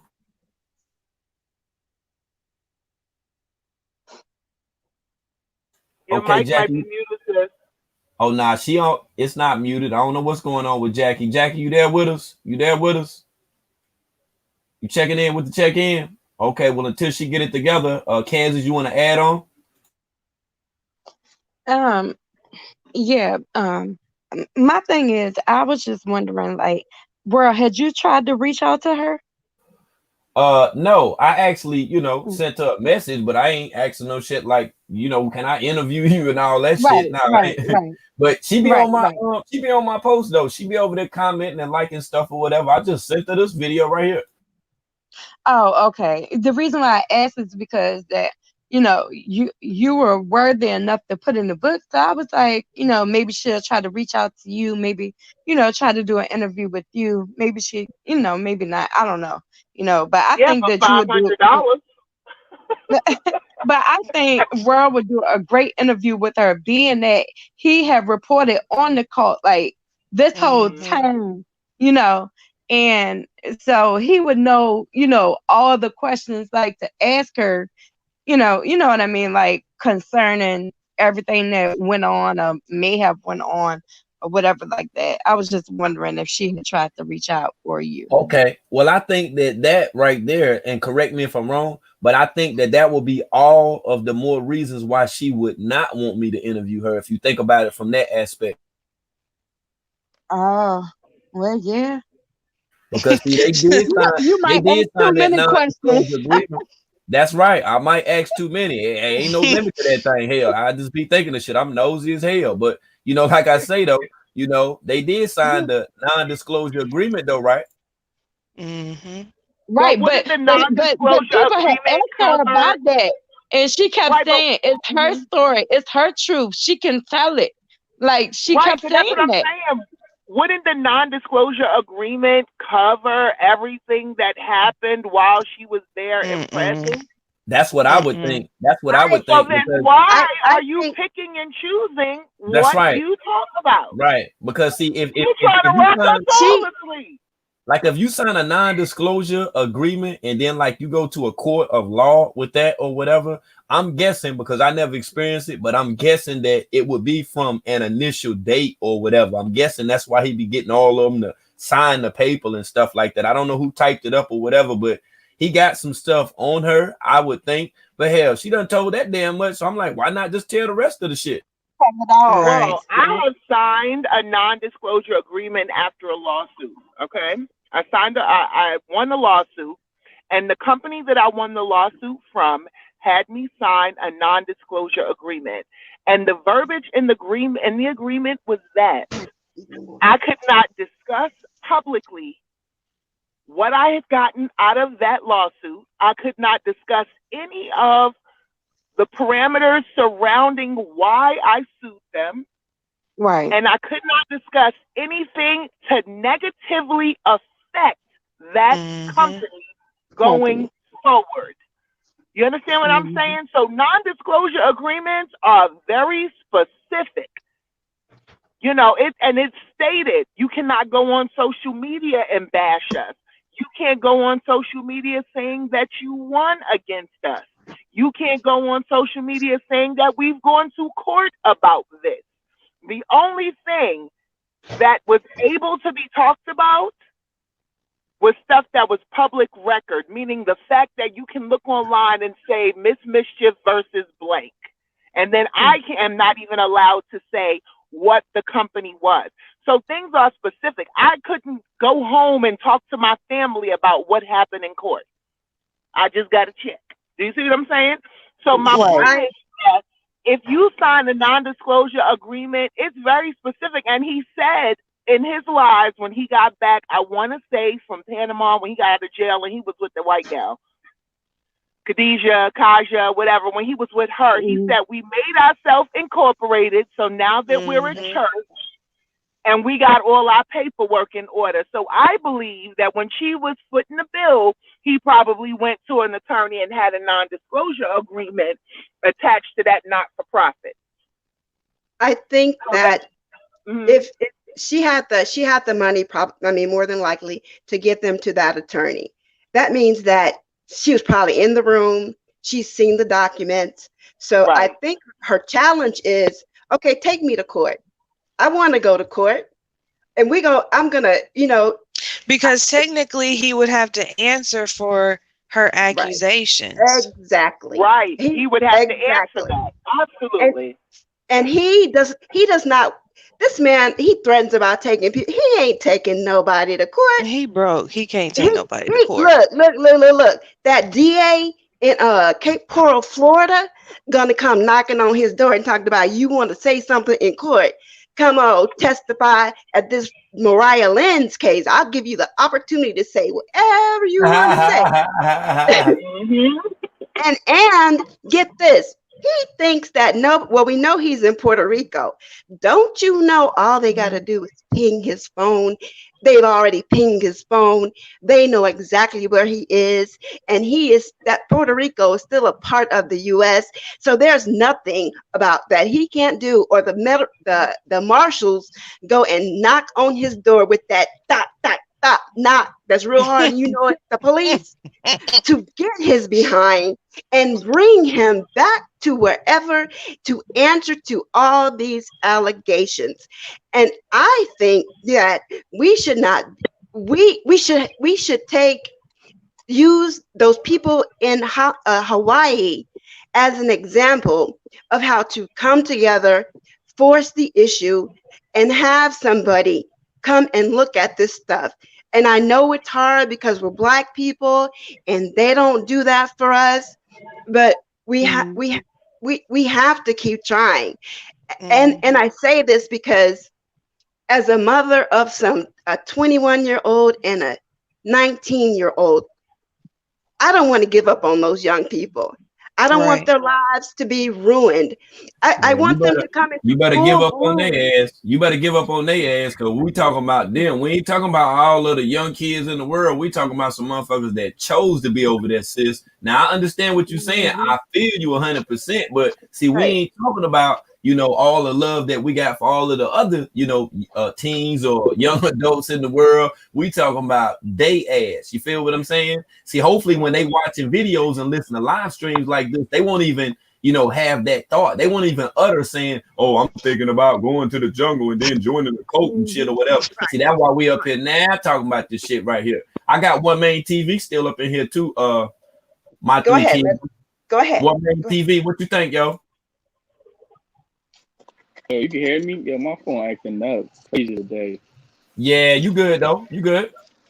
Yeah. I understand what she's saying, man. Like I was saying before, I love golf and stuff like that. Like I didn't talk to a lot of girls from going over there, and what people keep forgetting. I think Mitchell was in his late 30s or 40s, and what he like when Zoka before Zoka went there, she used to make videos saying I don't want to be in Babylon because I don't want to get pregnant. I don't want to party. I'm gonna go there. I'm gonna live in the traffic.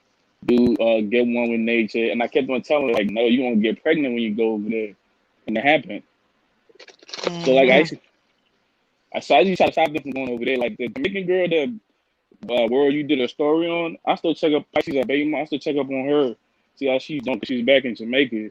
So like I stop a lot of females from going over there, and I see what he be telling them. He sells them a dream and a bunch of bullshit, man.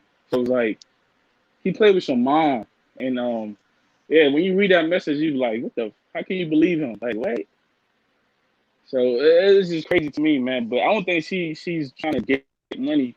You can't tell somebody how to charge what they doing. I'm not about to tell you what you got going on. You can't charge me this much for what you got going on. I'm not going to do that. So people are putting like, oh, she's faking. She's charging $500. Why not? She went through something crazy. You know what I'm saying? She spent money. She wasted money going through something crazy. Why she can't get her money back? If you want to ask me for certain things, like yo, I just need money for the interview, and I don't know if she even said she wanted money for an interview. I never heard on the live say, yo, give me $500 for an interview. It came from somebody and everybody just ran with it. I never heard her say that on her live, so I can't go with people saying she want $500 for an interview. Oh yeah, she didn't have it on the live stream. It's within the confines of the book when it's on Amazon. She's saying that the consultation will be like $44. You know, like if you don't went through a cult, you got some problems and shit, and you want to talk to her, it's $44. But then I'm thinking for the interview, yeah, she said it's like 500 smackaroos though. Yeah, that's crazy because she said she don't want to change her name so like young girls could find her so she could like stop them from going there and let them know. But if she's charging just to like give out advice and stuff like that, yeah, that's wrong. But if she want to, people trying to interview her and anything like that's her business. I'm not trying to take nobody like it. That's you. But at the end of the day, the book just verified everything that I was thinking that was going on and which you used to report on that was going on over there. You feel me? So I'm just gonna take for what she said. I'm not, and it's like it feels like y'all coming for it, and this is why some of the members don't come out because they tell me that he said nobody's gonna believe that if I come out. So if they come, because they can't believe what they went through. They was like, yo, I can't believe I'm gonna do that. It's not, we believe her because we know that that's what's going on. It's not that we don't believe her story. We know that that's because everybody has had the same story in a sense, but spoken, from their own perspective. So it's not that we don't believe them because we know. It's just we have all been bamboozled one too many times that when you start asking for money, that starts sending red flags. Like, wait.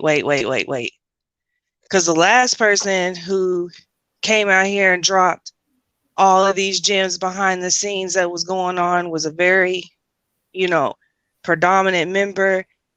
Everybody helped her get back on her feet, helped her life get back together, really supported and saluted and was there for her. And bam, this heifer popped up back over there. Motherfuckers wasn't getting their merchandise that they was supposed to be buying, so once you get stung like that, Velvet, once you get stung like that, and then Joy did the same thing. Right. And it's just, it's not that we don't care because we care. This is why we do this. And we believe everything that they say. But it's like, you got to understand, people have invested like World, Granny, Kiss the Veil, like Lurker, Poydras, Foot, Poydras, like the list can go on. That they've invested their time and their passion into this, and just, you can know, like, even though it may seem like everybody don't like each other, when it comes down to it, when it comes down to this certain topic, everybody loves each other. You see what I'm saying? So it wouldn't matter where she went to get that interview, but the people who have invested and who have shown awareness and who she herself has mentioned, shown her awareness that, hey, this man, this this man probably isn't what he sees, you know what I'm saying? To come back to those people to give them their clarification, their, you know, their confirmations that they had been speaking on. So that's why a lot of people are kind of like, you know, charge big time people, hell yeah, charge them $500 all day. But when you have like a community, like, because it became a community of people working, spending hours of their day just recording videos of this man acting a whole fool, you know what I mean? Like, Yeah, I understand what you're and saying. I think that's why, you know, Aurelia, when she told him he had a date and he kept asking, what's that date? And then Sybil came and told him a date that could be their court when, you know, because she did go to the authorities and prove, you know, he used, this is what he's using, because that's fraud. Because technically these people are not in their right mind to approve of getting a loan. And he's not even asking them if he can get a loan in their name. He's just doing it. Mm-hmm. I don't really That's know why fraud. y'all like. And that's why cults can't be taken down, because they're not actually committing crimes. But when they start committing crimes such as fraud or sex trafficking, then you can start, you know, trying to press charges and get them dismantled. Yeah, and the creep, I heard people, not y'all, but I heard people that read the book try to pick it apart. Like, oh, she stole over there because she said the trolls. She never said the trolls in the book. She said Nature Bush said world news and the trolls are spreading false information about me. So, and that too. But Joy, I don't know why people gave Joy any money. She's in the military. She get monthly checks from the military. My girl's in the military. She get monthly check from the military. So I don't know why people gave her money. I'm saying, but at the end of the day, man, I'm just, if you tell me I'm somebody, you got to prove to me that you somebody else. Just I'm gonna watch you, and if you go something else, I'm like, all right, okay. But I'm not putting my energy into her. That's what I'm saying. I'm saying the book for itself, it just confirmed to me, and I can use that book to stop a lot of these young girls from going over there, and a lot of older girls from going over there. Because it's like it's not just young girls. It's like if you're talking to these girls and you ask how old are you, you'd be like, oh, I'm 32, I'm 35. You'd be like, yo, why you even following him? It's just crazy. Like why? Like what happened in your life? Like he made this girl go to Jamaica. He said he was gonna be there, and she left California to go to Jamaica. I had to talk to this girl to come back to her family.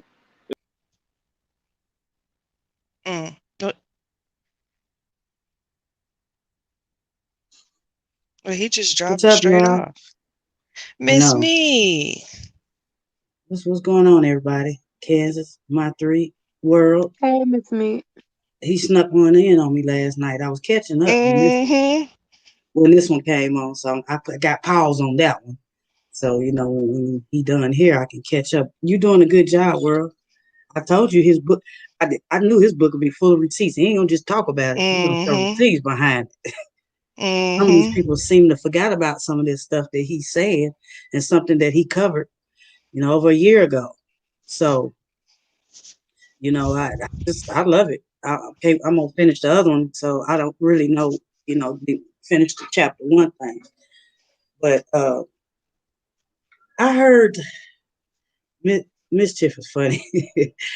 she think it's all connected together. I mean, I can't really say right now. You know, we just like I said, I like to let it play out just to see. Mm-hmm. You know, was she doing this all for the script for them, or was she doing it for her? And I agree, she probably did leave out a lot of stuff. But look how fast she wrote them up. See how Right. fast she wrote the book, and within 2 months. I mean, I think. And then I heard somebody say something about the jail. I think the reason why she stressed every day that because she's never been in jail. So I think that was really traumatizing for her. That's why she did the day 1 through 7, however long they was in jail. But I kind of enjoyed the jail thing because of the conversations that the women were having and how they was bucking up on each other. Yeah, we knew they were in jail, but we wasn't in, you know, we didn't know what they were going through while they were in jail. So I kind of appreciated that part. Even though some people say they didn't want to see all that, but you know, everybody has their own opinions and assessments and things like that. But I kind of did enjoy the jail part. I enjoyed the jail part too, because like I said, it was something we hadn't heard. We didn't know Yep. anything about. And then it also showed the psyche of all the women there. They batshit crazy. Man, I'm telling you, and also, listen, they call themselves moving. They happy right now where they at, but wait till one of them goddamn hurricanes hit their ass. But they're gonna be running because you know when it hit Puerto Rico, it tear it down, tear it down. They ain't about that life. They think they want to. He's just trying to get somewhere tropical. I ain't. But in a minute, he gonna give out his whole location. In a minute, he can't stay offline. You know, he was trying his best to cover everything with the little straw hat. I can still see little photos in the background. And if World really wanted to, he could pinpoint him even without his phone. You know, but I'm kind of more excited since I already finished the other book. I'm kind of more excited to see what, you know, what World is writing, because like I said, he's each chapter he said, okay, this is why I said this. Listen to this. So I think this is real interesting. I'm glad you're doing it. I missed it last night, but I was knocked out. I went to bed. So hey Kansas. Hey, how you doing? All right, we done lost some people, but I don't know. Hey, I'm just saying I can't make no determination if they all in cahoots with this book or not. I just, because he been doing so much damage control, I don't think he thought she was gonna do this. This man been on damage control every day since he's trying to make excuses for fighting them and hitting women. And one day the man, the next day, no, I don't beat him like that. I beat him with my mind. That's how I beat him. I'll be thinking I just be beating him. I just beat him with my mind. See, he been doing damage control. He sounds silly. But we already know you can't do damage control with us because we already know you did it. Hey, Miss Mid, I wanted to tell you, I saw your live with Lurch. I'm glad you went in like you did. He a fool, thinking somebody gonna believe that I'm the earth and one and the trees and the leaves and the birds chirping. We are one and we are happy and not in restrained women on my way. Plenty of women holding them down and shit. Nigga, bye. But when you told him that he was going back, did you see how he laughed? Yeah, You because pulled the card, Miss Meek. He know he going back. He know he going. He got that right now sitting under a tree with his dumb ass collecting money. I'm done. And you can see them people are really they sending him money. So I mean, he know he going back. He they tech guy. Of course, what's his name? Lil Pice is good at it too, but that's the tech guy. You don't get rid of the tech guy. I bet you he's still doing tech shit for him. You don't have to be in the same place to remote something. That's how everybody working from home now. So come on. Right. And he ain't left California. Is that where he from? That's not where he from. That is not where he from. So I wasn't expecting, but he that was crazy, acting like nothing ever happened. We seen you restrain women. Fuck out of here. He learned well. Yeah, right. He learned well from Dusty. Like he know what he doing, and I see right through it. I didn't. Somebody just sent me something showing that I guess people recorded it and it's playing out there. I don't know some of these YouTube people that's playing it, but I was just trying to show people they all still. He's still with them. He smiled so big when I said you going. That damn Kool-Aid smile. Yep. Who else gonna be that strong to besides to physically restrain people? True, Pisces. Who they gonna hold? They couldn't hold me. They don't eat. Oh, I'm finna apologize to y'all for rip. Y'all hear my husband yelling. The Braves are in the playoffs and they're playing right now. So I'm telling y'all, excuse me right now if y'all hear some yelling. Y'all go ahead. I was listening to. Were you here when he was playing that interview he did with Nature Boy? Miss Yeah, Me? yeah, I was listening. Yeah, I was in the car. I was on my way back home, but I was listening. He was telling on himself so much. Like, it's ridiculous. This is just an illusion. Like, oh, okay, so this is how you get these people. You just make them feel like nothing out here is real except for when they're with you. Like, and then making them listen to what he talks about at night. And like, we've been talking about that, you know what I'm saying, that it's very harmful to the mind and it's very easy to control the mind. He trying to be Bruce Lipton Jr. Well, World Ben said that. Trying to be him. I mean, he said that a long time ago. So I think he even asked him, how you melanated? You listening? All your knowledge comes from European. But then turn around and tell Velvet he gonna beat the white man out of her. Like, what? But you feeding her the white man's material. I'm confused. That's right. Like, God, beat the white man up out of her, but you get knowledge from the white man. Make it make sense, me. He go fill them up with European knowledge, but you want to beat it out of him? I'm confused. I'm confused. I don't think he thought that out properly. And I hope you heard that, Clubfoot, because you ain't think that out properly, sir. Sorry. Jesus. I see CT out there in the chat. Cosmic Vision say she can't come up. So CT, I'm gonna drop that link for you if you got time to come up here and holler at us for a minute, all right?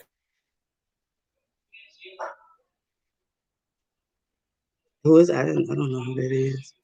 Oh yeah, World. I think CT came up the other day. She didn't get to get out all she was trying to say though. That's why, you know what I'm saying. I was like, yeah, if anybody ain't, you know what I'm saying, been up here on the panel talking, come on up here, whatever. You know what I'm saying. So it's like when we up here, y'all I already know all three of y'all. Y'all beam team till y'all die. I already know what it is. But when other people come up here, triple salute. I be trying to let them get it in a little bit. That's why I be wanting y'all to ask them questions to see how they feel about this thing up here or whatever. But I'm muting the fuck back up though. Oh, but World, you asked, I spoke to Tron.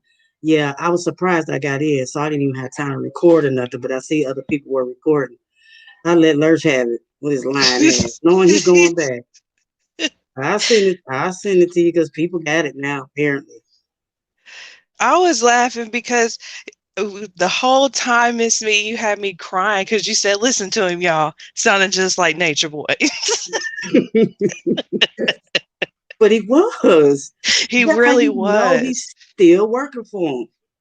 Got his really cash app. was. We know where that cash app going right to them. Talk about the birds chirping and the leaves are falling on your face and the air in your nose, all type of bullshit. Shut your ass up. And he was watching what he was saying too, Miss Me. Like how he worded everything. He was watching everything. Because if he wasn't going back, to me, he would have just spoke normal, you know. It was like he was thinking, second guessing, and you know. Mm-hmm. He was doing that Nature Boy shit. He was. And then and these people, if they dumbasses want to keep giving them money, then hey, y'all know where it's going. It's going straight to dust. I don't know why anyone would think anything different, especially I don't care if he changed his name. He still, he know who he working for, and he know what he's out there doing, sleeping under the tree like a damn fool. Like a fool. Hell, he slept in a tent behind an old broke down truck stop. What make you think he won't sleep under a tree in California? Shit. What is Tron's name? What is his name on Instagram? It's Infinite IZZ Infinite is or something like that. Okay. Well, he said sent it to me. He's Israel now. Yeah, somebody has sent that he was live in the inbox. So I just clicked on it. He was. So I clicked send a request. And dumbass brought me up there. They're gonna talk about some clout. He had 12 people in the room before I came, and then all of a sudden he jumped up to 80, 90. Shut your ass up. You had 19 people here listening to your dumb ass. Tron should have been happy that you came over there then if it's live a week like that. You figured them. Yeah, he started smiling. Listen, Uh-huh. everything that I was saying, he know I was right about. He couldn't hide his facial emotions. Uh-uh. Just like with him going back. He couldn't even And say when nothing. even All he could do was smile. and even when you ask him about being locked in that closet for 2 weeks. He said I'm he sorry, it ain't deserved it. funny. He said he deserved it. He said he deserved it. I'm sorry. I was like, you goddamn fool. He said he deserved it. That's how you know he going back. Why would you say you deserve to be in a Yeah, closet for 2 weeks? he deserved it. You feel me? Yeah, he a part of the family. You know what I'm saying? He deserved that. You know, he got to heal himself now. You feel what I'm saying? That's how we know he going back. Cause he doing everything that he asked. He ain't saying nothing bad about him. He ain't touching on why his ass was in the closet. How he says I deserved it. So nigga, I guess you deserved it, I guess. I He's supposed to mean, I be heard the talking closet was little. He's supposed to be talking about whooping Nature Boy ass and all that stuff for putting him in the closet. Right. No, he didn't. He said he deserved it. Yep. I don't know. Somebody who can send it to World Inbox for me, y'all. My phone is dead. I just got home. I gotta plug this shit up. I ain't got it How on my long is it? A computer. minute? You know, you can send them I'm Instagram videos if they under 55 seconds. No, I was on there longer than a minute. Oh, okay, well you gotta Yeah. upload that on YouTube, the unlisted, and send the link, and I'll definitely play it. You might Okay, want I'll do that. to do that, and if y'all do want to drop down or whatever, and I bring y'all back up, however y'all Okay. want to do it, and I run these club foot receipts to Meek. Go ahead and Yeah. send that to me. Y'all good with that? All right. Okay. Okay. Perfect. All right. Yeah. Okay, bet. I'll do that. Bet. All right. Bet. All right, boom. And then, like I said, we'll just open up a whole nother lane. Let me make sure I ain't chop suey right quick. Hold on. Because every time when I drop people off, man, it be sounding crazy and stuff or whatever. Okay, word. Well, it did that crazy and stuff like that or whatever. So boom, it is what it is. So let me go ahead. Somebody that was named Yemi or whatever. I don't know what's going on with your connection, but your connection is jacked all the way up. Okay, don't think I'm hating on you and I ain't want to bring you on and stuff like that. Okay, yeah, I tried several times, but your connection just ain't gonna let it happen. Okay, yeah, next time I open up the call in and stuff or whatever, man, so y'all can just call up in this gym to the gym. You know what I'm saying? We'll make it a little easier. You know what I'm saying? On the next one, then anybody can just call in or whatever. I know some of y'all still got them motherfucking rotary phones and shit out there and shit, whatever. So, you know, I got y'all, man. It's nothing. Let's go, man. Club Easy edition, man. For the interview. I think I need to shut down and then start my joint again. I think I do. Either that, I don't know why my other account is not blocked. I don't have no account to go live with you on Instagram because I think they flagging my channel right now. Everybody sound rough, and then I keep hearing your sound popping. You got any earbuds? No. I hear the same thing. I heard the same thing when I was. I don't think this is a good thing to use. I don't need to. That's what I'm saying. Like, you don't use this. I don't use this app. Hold on 1 second. Hold on 1 second. Yeah, I'm popping like popcorn. Wait a minute.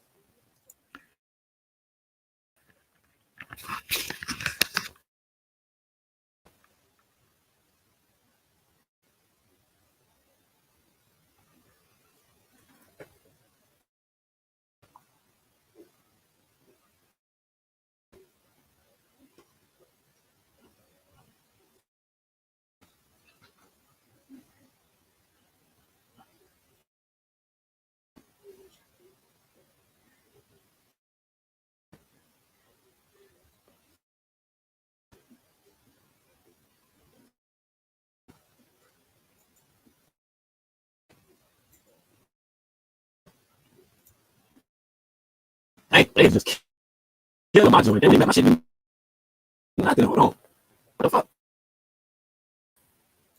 Hold on for 1 second.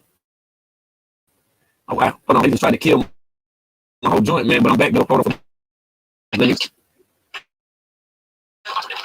Damn, they are just rocking my shit right now, boy. Hold on for 1 second. Yeah, that's crazy shit going on right now on YouTube. Yeah, I know.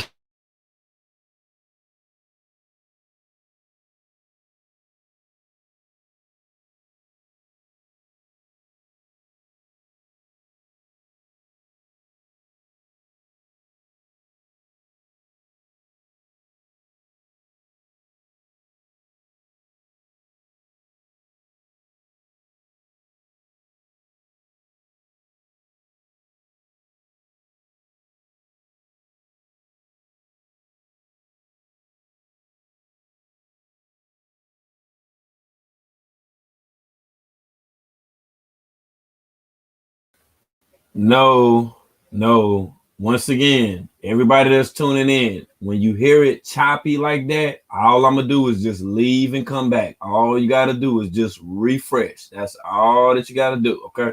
So when it's doing that choppy stuff, if one person say, yeah, it's choppy or whatever, I'm gonna leave and then come back. It don't take but one person. After that one person, then we right back up in the building. Okay. Yeah, it's no problem whatsoever, y'all. We good over here, okay? Let's get back with this Q&A, man, with Babaji right quick, man. See how this thing gonna jump off for the people that missed it the first damn time. Like I say, man, this ain't nothing but Receipt City right here. This Receipt City, y'all. I don't either. That's why, and that's what I'm saying. Like, I usually don't use this. I don't use this app right here because it's faulty. Like me and you coming in clear back and forth. So you mean back and forth? Okay, so y'all okay. We're not buffering. I feel like me and you are clear. Like I feel like it's recording clear. I don't know if people need to come out and go back in. But I got another interview after this, so I do want to finish this right now. Like, okay, all right, bet. All right, so then let me move right along. All right, so with everything and more, you know what I'm saying, that took place, I heard you say today that now Zion, you know what I'm saying, that now, you know, she got a direct that's coming or whatever. So the feelings that you showed on camera for us, that you had for Ra, was all of that just an act too? No. Like, it's a business. What we doing here is a business. Everything here is business. It like I told you, I use everything, all the energy, everything that I have to put out this message. Nothing's more important than the message that I come to bring. I just utilize all the energy that I have to formulate it in a way to push it forward to put my message through it. That's it. Okay. All right. So now you on the forefront, and you know you out here. You know everybody know you or whatever. Just like everybody know Olmec. So I did hear you say today that Olmec put his hands on the chieftains. Okay, so this is dope. I'm sorry, world. Oh, you good? See, he was lined in. See, when I did that, when I muted up like that, I turned the sound up, and you can clearly hear Velvet in the back. Watch this. You can clearly hear in the background, yo. And I'm like, dude just told me a whole damn lie. He told me a whole lie, man. Check this shit out, right? No, Olmec. So I did hear you say today that Olmec put his hands on the chieftains. Peep this shit, One Main TV. Listen to this shit. Now listen to in the background talking about no, some shit or whatever. Listen to it. Okay, so you heard her, you heard her, then you heard her. Listen. Oh shit, hold on, let me get it all the way back. I want y'all to listen to it in the background. He's done been lying to me and everything. I'm like, come on, Clubfoot. Yeah. She done bust in the room and started talking and every damn thing. Listen to this shit. Everybody know you or whatever. Just like everybody know Olmec.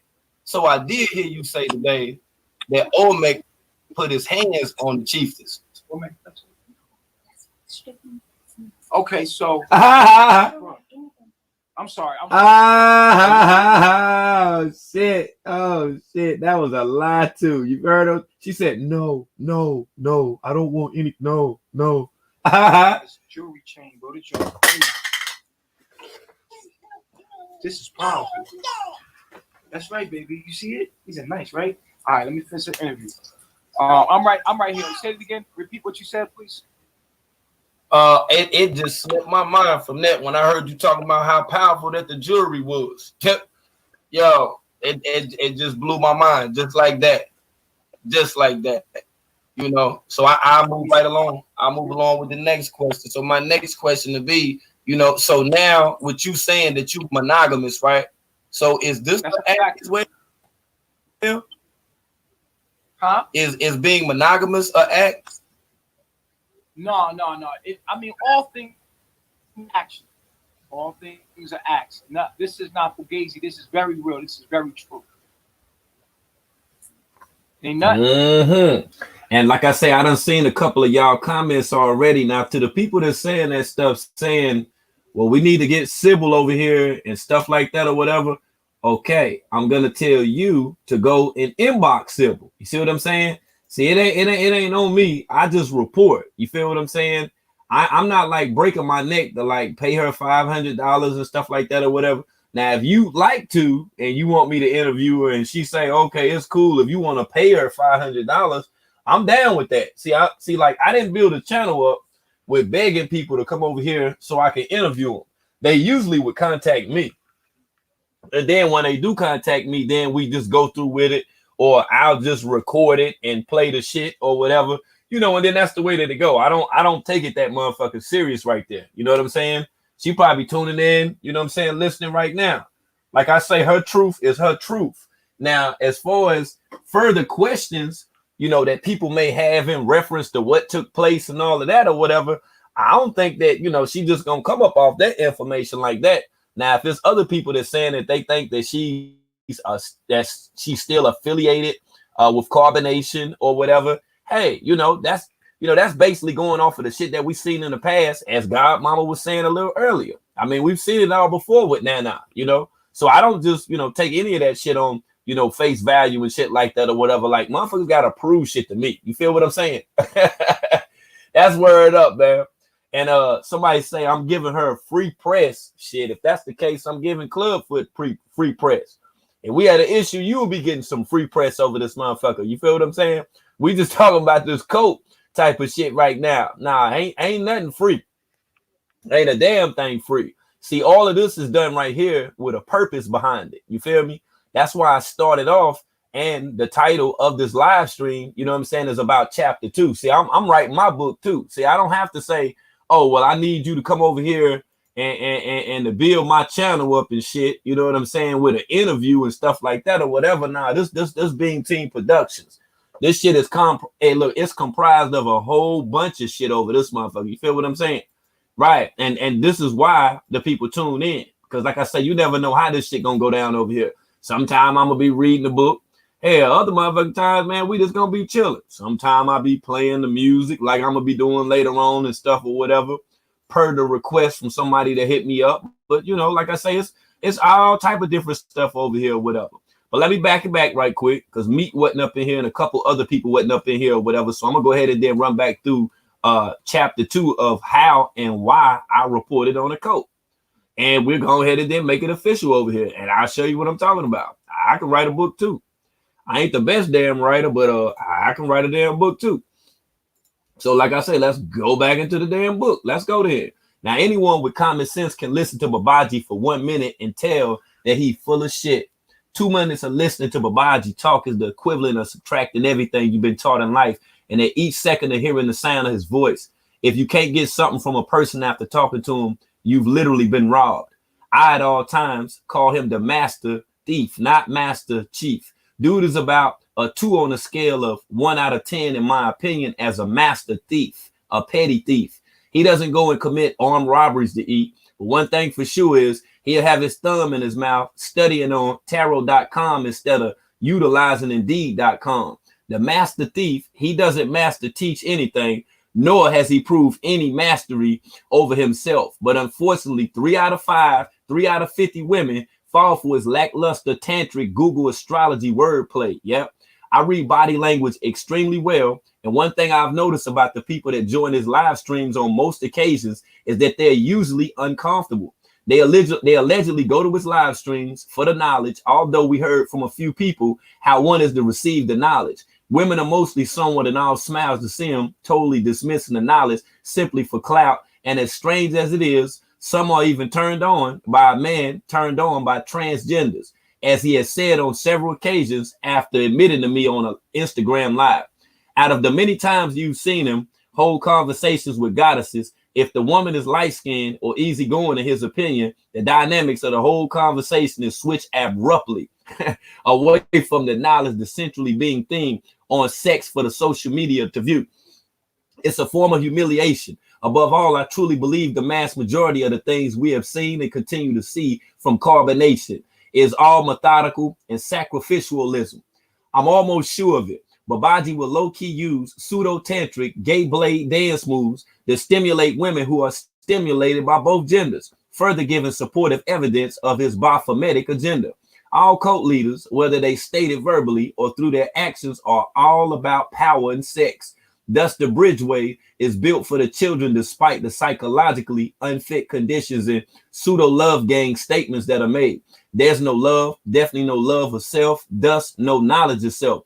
The so-called knowledge that Babaji speaks on is semantics, run-on sentences and jargon that filter weak-ass analogies.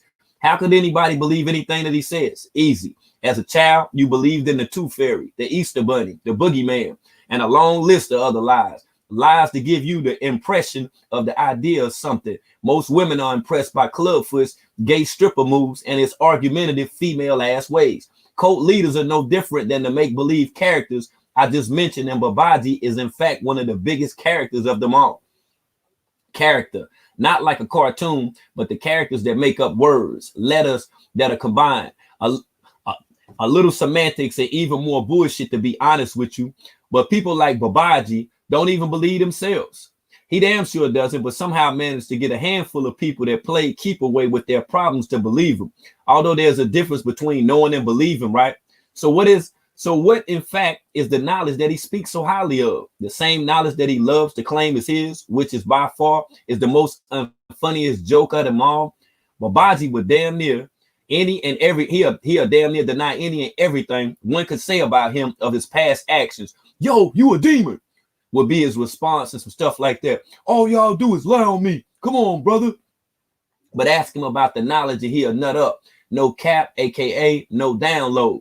Strange how he can beat the white man out of his wife Nanaji, but on the other hand, praise a white man for epigenetics, the holograph universe, and a few other things. What type of knowledge is that? See, Sybil explained how physically abusive Babaji was to Nanaji, but we will return back to the beatings. Let's go ahead and then get to this knowledge right here. See, Bruce Lipton is an American developmental biologist notable for his views on epigenetics. In his book, The Biology of Belief, he claims that beliefs control human biology rather than DNA and inheritance. Lipton's extraordinary claims have not received attention from mainstream science. I've had a few years to analyze Mr. Lipton's work through Clubfoot, and a few of the things he successfully memorized to marvel unsuspecting new people that just so happened to find his post from scrolling on. And that's a picture of the Dr. Bruce Lipton right there. You know what I'm saying? You would think that Babaji would praise some of the elders and of those who transition to the ancestral realm, but nah, not for once does Babaji ever speak highly of black scientists as much as of what I've seen, how much Dr. Bruce Lipton has been a major focal point in building carbonation and manipulating people in the cult. He never speaks on Dr. Khaled, but he made sure to implement Dr. Bruce Lipton into the cult's doctrines. One key thing that I found out about the doctor is, just like Babaji, Dr. Bruce is from New York, Mount Kisco, New York. When Babaji spoke on Mr. Pope, the man who sexually abused him as a child, I can't take away the fact that Babaji was in a boys' home in New York. Let that sink in. Oddly, Babaji claims now to not know where Mr. Pope is, but he knows all of the stuff about astrology and biology, but doesn't know where the man is that took his manhood as a child, now that he's a grown-ass man. And here's some of the DNA sequences and, you know, all of those stuff or whatever, but I'm not fooled easy, and not at all. I always knew his so-called knowledge was really just a few spells enacted by mantras said over and over again. It's all about the recitation. If not careful, one can wind up invoking all kinds of evil spirits and beings from who knows where. He used biology, teachers, and semantics to control people. Think about it. Every time the members of the cult says, I love myself, the word is connected to a spirit that keeps people subservient to him. It keeps them in control, all by using the teachers. Do you get it now? He changed self, which in the Nation of Islam, you know, they coined the phrase when they brought forth the knowledge of self. He totally destroyed the energy connected to the word for those who identify with it by replacing it with self with a C. Get it? A cell, a self, epigenetics, genes, and the origin of such. Clubfoot used the so-called knowledge to cast spells and put put what many call roots on people. But think about a root. A root is strong like the mantra that he has on people. The knowledge is really Bruce Lipton's knowledge, although the scientific part used is only to appear knowledgeable and to maintain control over his slave students. That's it, and that's all in a nutshell. See, Nature Boy took or stole morsels from Bruce Lipton after stumbling across these videos that explain the possibility of subconscious manipulation. The dream world, and why Babaji tells his students to listen to the knowledge at night, is for the purpose of indoctrinating them while they're asleep. Why would someone want to hypnotize someone or instill certain messages to them while that they're asleep? You know why? To continue and maintain control. The knowledge is how he controls the members, as strange as that may sound. Now, looking at Bruce Lipton, it states that, you know, he's a developmental biologist who at best is known for promoting the idea that genes and DNA can be manipulated by a person's beliefs. See, if a person control your belief, then you are in fact manipulated, family. Now get it. You see what's going on? See, Babaji is manipulating people based on their beliefs, DNA. You wouldn't think he would, you know, wouldn't have had the wrong birth chart if he knew so damn much about DNA and genes, to say the least. Through cult studies, most cult leaders are advocators, usually so based off of one central theme, just as Jim Jones, James Warren Jones, a cult leader, preacher, self-professed faith healer, and civil rights activist who conspired with his inner circle to direct a mass murder suicide of himself and his followers in the jungle commune of Jonestown, Guyana, back in November 18th, 1978.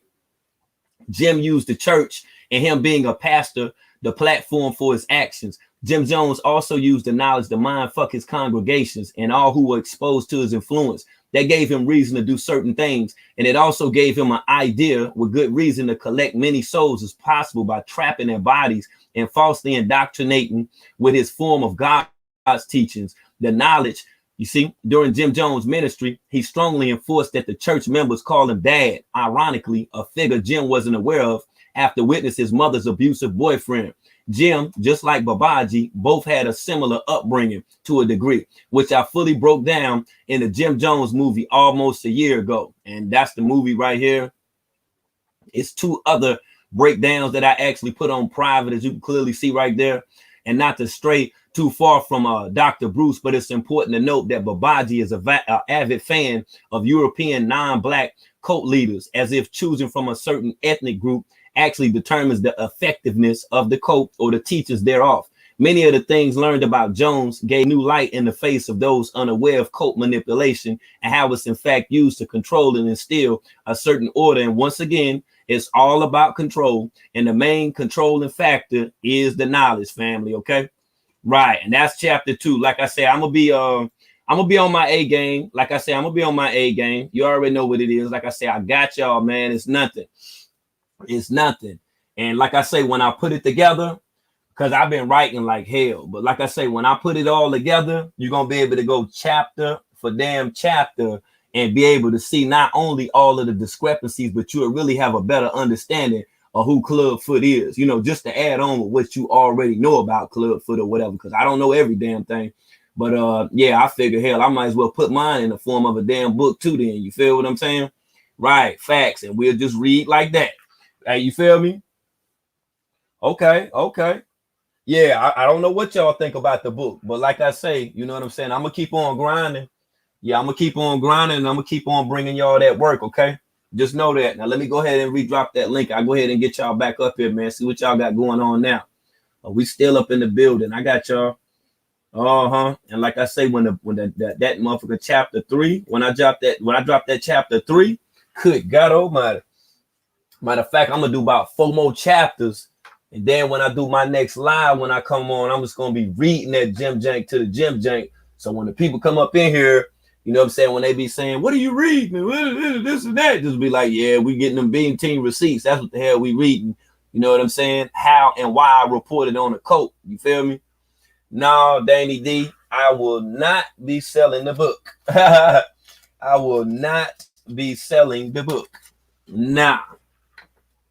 Yeah, nah, I'm just gonna put it out there. You feel what I'm saying? Yeah, I'm gonna put it out there. You know, hopefully some publication pick me up and want to interview me and say, "Well, hey, how did you get all of this information?" And I'll be like, "Well, I got all of the damn videos. You know, if there's anything that I'm saying that you don't believe what I'm saying, I can pretty much prove all this shit right here. Because I got every last damn one fucking receipt. You can believe that shit right there." Oh, and let me do this too right quick before y'all do come up here. Let me play this video right quick. When they was talking about that rape shit. When Clubfoot was talking about rape. Remember that time when Joy fell out with New and the whole nine, right?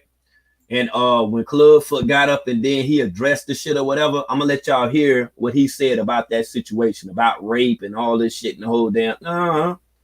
Yeah, I'm telling you, he got game, man. Clubfoot got game like a motherfucker, man. That's why I've been on his head like this for so damn long, man. Here you go, right here. Listen to this shit. That's how some couples get down. Some couples like that rough shit, and that's just how that shit went down. You feel what I'm saying? But I don't talk about other people's business. You feel me? If that's what what happened. That's what went on with them. You know what I'm saying? So I don't know. From what I knew is that they like to have rough sex. That's what I knew. You feel what I'm saying? But that's their business. You feel me? Mind your business. You feel what I'm saying? So when she said that in the recording, when I was there, I was looking like, what the fuck? And like, I ain't, you know what I'm saying? That's not my business. Obviously, they working that shit out, and that's their business. You feel what I'm saying? So they have a child together. They was in love with each other. This is what I do fucking know. You feel what I'm saying?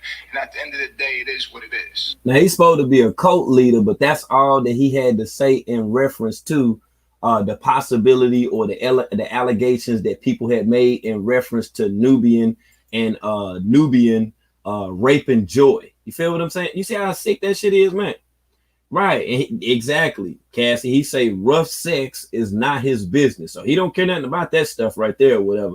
Long as it ain't rough sex, it can be anything else as long as it ain't that. He don't have an official statement on that, but let him tell it. He's a gorilla and all this old other stuff. You feel me? I said the same thing a long time ago that I felt like that damn near anything that was sexual whatsoever brought about a stimulation to Clubfoot. It's as if that once that you start venturing in the areas of sex, that's what he cling on to. You feel me? That's why he be so apt. He be so quick to want to hop on the live stream with the women or whatever. But then when the guys want to build with him, then he be running because he know we're going to pull up on his motherfucking ass and ask him some questions the fuck that he not going to be able to get up out of. So I understand it fully. So when he actually came over here and when he got that damn interview, like I say, he had inboxed me. And when he messaged me, he was like, "Is it something that you want to ask me type of shit or whatever?" I'm like, "Yo, you not scaring nobody type of shit or whatever, my nigga. I don't need you over here to ask you a damn thing because you done told on yourself anyway. But hell, since you in my inbox, how about this?" You know, and I asked him, I said, "Well, why don't you come over to the channel?" You know what I'm saying? And then explain all this stuff or whatever. And then he gonna tell me, "Well, you know, I like to write down, you know, say I want people to write down the questions first, you know, before we even do the interview and shit like that or whatever." So I was like, all right, then. So I just wrote down like 15 different questions and they was compound questions. I don't mean like, is it raining outside? It'd be some shit like, is it raining outside? And if so, what do you think it was that brought all this chill about? And it'll be some more extra shit. It was always some extra shit. Yeah, we got lost within the confines of the damn interview. That shit went some damn where else. But I'm not for sure on whether or not if this is I think that is the interview when I had True motherfucking ass come over. And when True came over, I just sliced his ass all the way up. Because True was on there talking crazy, talking about the Nation of Islam and all that stuff. And I'm just like, dude, you don't know nothing about the nation. You don't know nothing about them lost and found lessons whatsoever. You see what I'm saying? So stop trying to call yourself God and you know, make it seem like that y'all are the gods and y'all got some knowledge of self or whatever. Whereas we already know that that ain't nothing but some plagiarized information coming from original teachings from the supreme wisdom, okay? The supreme alpha, beta, and the supreme mathematics. You feel me? So it's like this dude, he take bits and pieces, and then for the unsuspecting people that join the cult or that have a fixation on him or whatever, they don't know about this stuff, but then he try to pass it off like it's his own work or whatever. No, what you just seen with my book, that's my own work. With me sitting up here and talking about this, I can talk about it because I've reported on it. So I can be over here every day talking about this shit if I felt like it, okay? Because I don't know not one damn person over here in this sector that conducted more interviews than World. And I'm not tooting my own horn, but I'm keeping it above. So if there's any motherfucking body that's going to be talking about this shit, you already know I'm going to keep it hot on his ass. I don't care nothing about them fake ass inboxes and man, your karma going to be this and that and all that shit. I'm like, man, come on, man. I'm like, come on, man. Come on, man. Stop trying to rock me to sleep with that shit, man. You feel what I'm saying? Yeah, let me see if I still got him. And he probably done blocked me type of shit or whatever. That motherfucker, man, he sent me a message the other day. And he was saying all that stuff. And I was like, hold on, Club. I'm like, what is you talking about? He like, yeah, you wrong and all this other shit. And you just talking about me and all this. I'm like, well, you know, if you was a little more, you know, secretive in, you know, the things that you were doing and, you know, the way that you carried it type of shit or whatever. You see what I'm saying?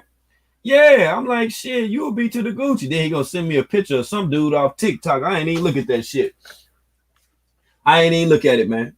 Hold on, I'm gonna show you the whole damn conversation. Yeah, I ain't even look at that shit, man. And nigga talking about, yeah, you literally reporting on me and all this shit. You know what I'm saying? He talking about say something positive and all this shit. You know what I'm saying? About carbonation. So shit, I start asking about that Sybil shit. You know what I'm saying? Yeah, I asked him all the way about the Sybil, Jim Jang. I'm about to show you now. Yeah, he gonna try to front and shit. Then he gonna try to reverse the shit and make me feel bad type of shit. Like I'm beating him up type of shit or whatever. I'm like, dude, come on, man. I'm just talking about you like other motherfuckers done reported on the shit. It just so happened that I go hard when I do it, you know? That's all that is, man. You can't be trying to inbox me to make me like stop beating you up type of shit or whatever. Like it don't work like that. See, here go the inbox right here. The whole joint right here. This is the entire damn inbox right here. You know what I'm saying? I'm like, dude, now you know you said this shit now. He talking about I don't know what it is. My thing is people sending me these things and I'm like, yo, this nigga went to prison and everything. You hating on me. So then he gonna try to dig up some old ass videos playing like people is sending this shit to him or whatever. Hold on. Make sure I enlarge that shit so you can see it. Wait a minute. Okay. Yeah, but here you go. You see what I'm saying? He tried to run all this shit right here. I'm like, dude, like what type of shit is you into?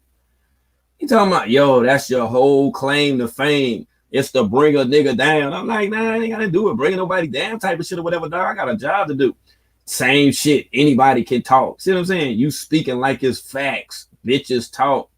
It's my life. You promoting everything negative about me. You see what I'm saying? Say something positive if you're gonna report me, damn. You see what I'm saying? See, in my inbox saying all this stuff, you report everything negative I do. Bruh, think about that. You're literally reporting on negative things and collecting them to try to put me behind bars. Yo, that's pathetic. You see what I'm saying? Yeah. See, at the inbox with this shit right here, I'm like, hold on, family. Now, come on. Hey, One Main TV, I'm like, come on now. You going too hard now. You trying to rock me to sleep type of shit. He trying to make me feel sympathetic, you know, towards the movement so that I won't be talking about this shit. See, I don't be telling y'all everything. This was a couple days ago right here. I'm like, dude, are you serious right now? Like, do you really... I'm like, do you believe this shit your damn self type of shit or whatever? I'm like, man, you can't be fucking serious, man. Ain't nobody on this earth all negative. What you doing is wrong and ain't righteous. Step back and look what you doing. What am I doing? What am I doing, y'all? What am I doing, y'all? What am I doing? You feel me, Sakina? This motherfucker desperate as hell. I'm like, man, what is? I'm like, he just kept on sending the little messages. I'm like, yo, man, this nigga crazy, man. He is crazy, man. I'm like, man, Babaji, just stop. Stop, Babaji.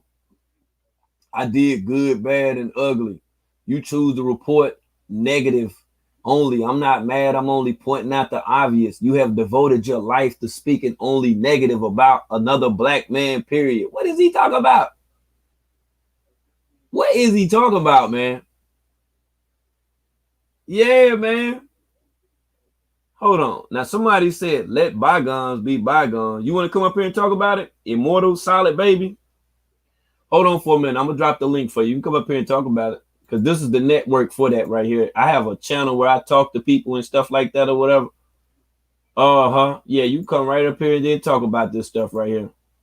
I got you. I'm going to be dropping the link shortly. What's going on, Meek? Oh, I'm not going to be up here long. I just want to tell you that the recording I had wasn't the whole thing of me. So it is on somebody's YouTube channel, so I'm not clear about who that is. They say they be in the chat. But I did send you his live, and I told you exactly where to start in your DM. Okay. I didn't see no live he did. Oh, yeah, I sent it to you. The live that I was on. I just sent it to your DM. Yeah, that's what I'm saying. Like, he must have deleted that motherfucker or something, because it ain't on that damn Infinite Is page. Yeah, it is. I just got it from there just now. For real? He's sitting by a tree. Yeah, I sent it to you. It's in your DM. He's sitting by a tree? Yeah, he's sitting by a tree because that's where he sleep at. The fuck he doing beside the tree? That's where he sleep at. Come on, man. Come on. I'm about to go look at this shit now, man. Right, but I started the minute where I pop up. If you want to, if you want to share everybody the whole thing, it's about an hour. So I pop up about right around 50 minutes. So I sent it to you. But I'm gonna drop out because I'm getting my dinner on because this is exciting. I know I'm gonna come back up in a little bit. Okay, bet.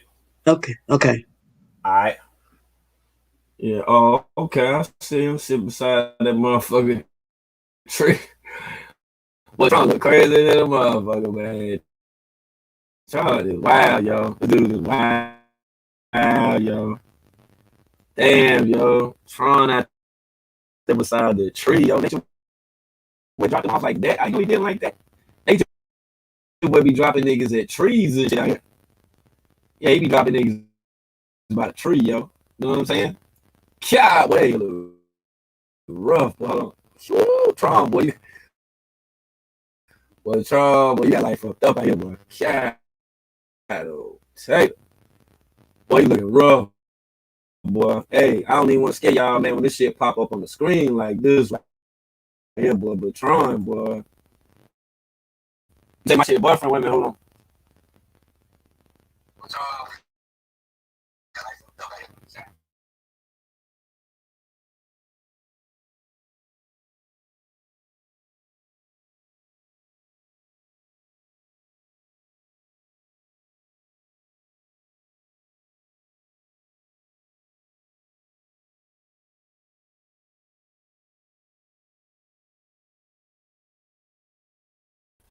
Alright, word. Yeah, boy. Tron out that motherfucker looking homeless than a song bitch right now.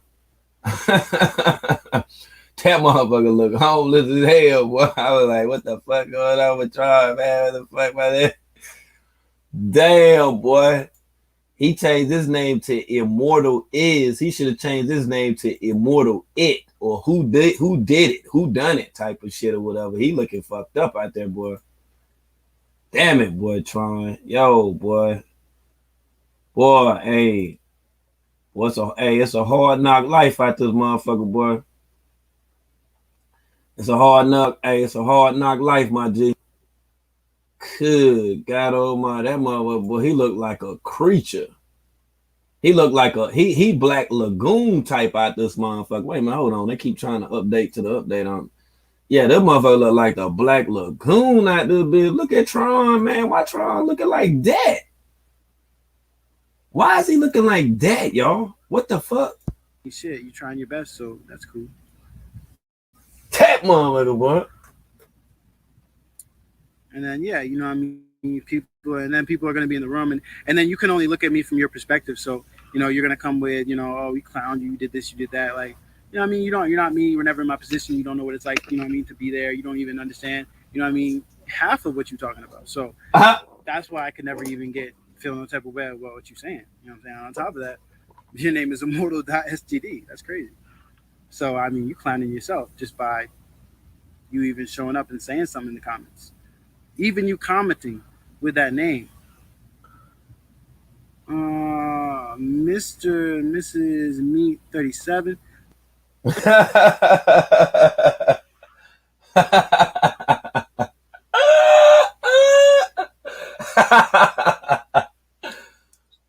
Hey, what's good? What is site is peace, God. Are you going to do any interviews? Nah, I'm not doing any interviews. Like I said, I'm just living my life and going about it. I'm just doing what I need to do. I'm just doing what I do. You know what I'm saying? I'm not doing any interviews, not like that.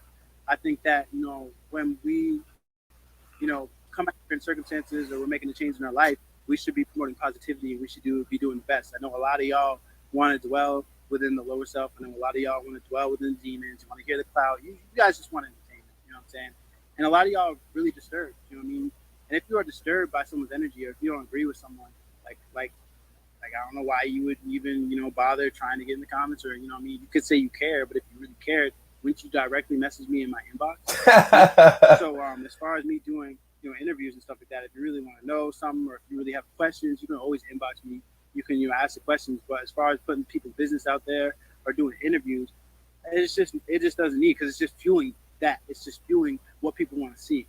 You know what I'm saying? Because people want to see that. But the amount of time that you're focusing on other people's lives, the amount of time you're focusing on things that are happening in other people's life, you could be focusing on yourself. And that's what I'm doing, is I'm giving my energy to myself, because I understand that I need to be focused on me and I need to be doing on me. You see what I'm saying? That's really what I need to be doing in this moment in time. For me to be focusing on other people or to be focused on the past means I'm not living in the present. I just gave that download. So why would I live in the past if I'm in the present moment? And my present moment has nothing to do with anything that y'all talk about in the comments. So, you know what I mean? Living in the present moment. That's the key to life. If you can't do that, then, you know what I'm saying? Find people. I mean, here you can. So can I talk now? Like, I'm not here to disrespect you, bro. Like, I'm talking about. I said I'm not here to disrespect you, bro. Like, I'm answering questions. You just caught me in the middle.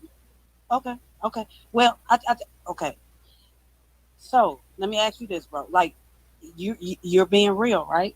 So you say you're being real in the moment. So what I'm asking you is this: are you trying to talk about the past and like think? Because I feel like you're probably trying to get an understanding of what I went through, or even like why I made the choices that I did. No, I'm not. I'm talking about the now. Oh yeah, definitely. Past. I'm talking about the now. So I think this: you wouldn't be up here talking like this, like if he wouldn't have kicked you out. Hold on, listen. I'm not disrespecting. Let me finish first. So I understand people grow and change and things, but what I'm saying to you is this: if he hadn't have put you out, bro, you wouldn't have been sitting here like right now talking. You'd have been still there restraining women against people.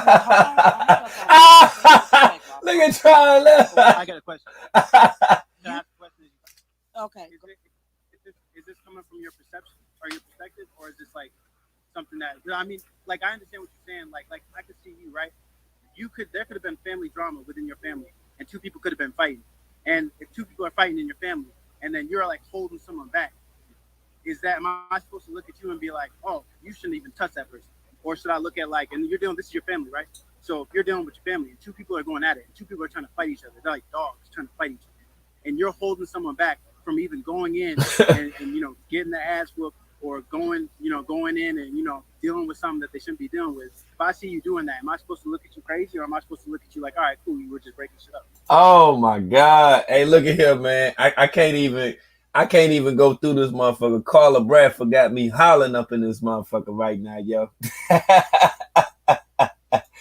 Damn. To figure out what kind of perception I'm supposed to have, because we could look at it from your perception, but is your perception the only perception, and is that actual fact, or are we just going based off what you're looking at from the outside looking in, rather than being in a certain circumstance? If I were you, I would ask more questions and be like, all right, why did you do that, rather than being like, oh, you did it because of this. You know what I'm saying? And now I feel like that's where the intelligence comes from, and I feel like that's where understanding comes from, because love is understanding. So I feel like a lot of what happens in society, a lot of misunderstandings, and a lot of the beef and the anger that we hold towards each other is because we're not asking questions, and we're not seeking to understand. We're just trying to put our perceptions and our opinions and our beliefs on people rather than asking questions and getting to understand, which creates a lot of confusion. And that also creates a lot of like, it's just not smart. You know what I'm saying? As a smart person, which is ask questions. So I heard you. Are you I'll let you speak. So can you let me speak? I will not disrespect you, Colonel. I promise. You said that. Now I'm going to address what you said. Okay, so now with family, if that happened, I will act the same way. So everybody in my family knows, like I base my life off truth and what I see. So I'm gonna say this, Tron, to you. Right now, this is what a lot of people believe. Okay, they believe that you're out there, you're doing this to get monetary donations and to help your family. Hold on, let me finish. I'm not disrespecting you. Let me finish, please, sir. Well, you can dispute what I'm saying. I'm just telling you how people are looking. What people are thinking right now. You feel me? So yeah. Okay, so listen. You change your name. You're always outside, but you still spitting their knowledge, correct? Like you still believe in their knowledge. Listen, I'm not knocking you for that. But what I'm saying is this. What has been shown to us on the outside looking in. Now, we were talking about family perspectives, right? So in a family, say you that uncle. Now you saying two people fighting in the family, but say you that uncle that love you both or whatever, and they want to look at both sides of this and see what has happened is y'all don't want to look at the other side. This is what I'm saying. He put you out. We see you going live, still speaking, their terms, their lingo, and all this kind of stuff, which means you're trying to get back in with other Nation members that try to get back in. So all I'm saying to you is this. This is all I'm saying. When y'all come out here and y'all say, okay, and they left and he put you out and you changed your name and all this, and we see you back 2-3 a month later. All I'm saying to you is this. Don't think we forgot that you restrained women that wanted to leave there that was getting abused, Tron. That's all I'm saying. Can you at least speak about that? Like, of course you was following his orders. But as a woman, as a black woman, you have restrained women from leaving. We can't forget about that. So listen. So if you want to continue your journey, cool.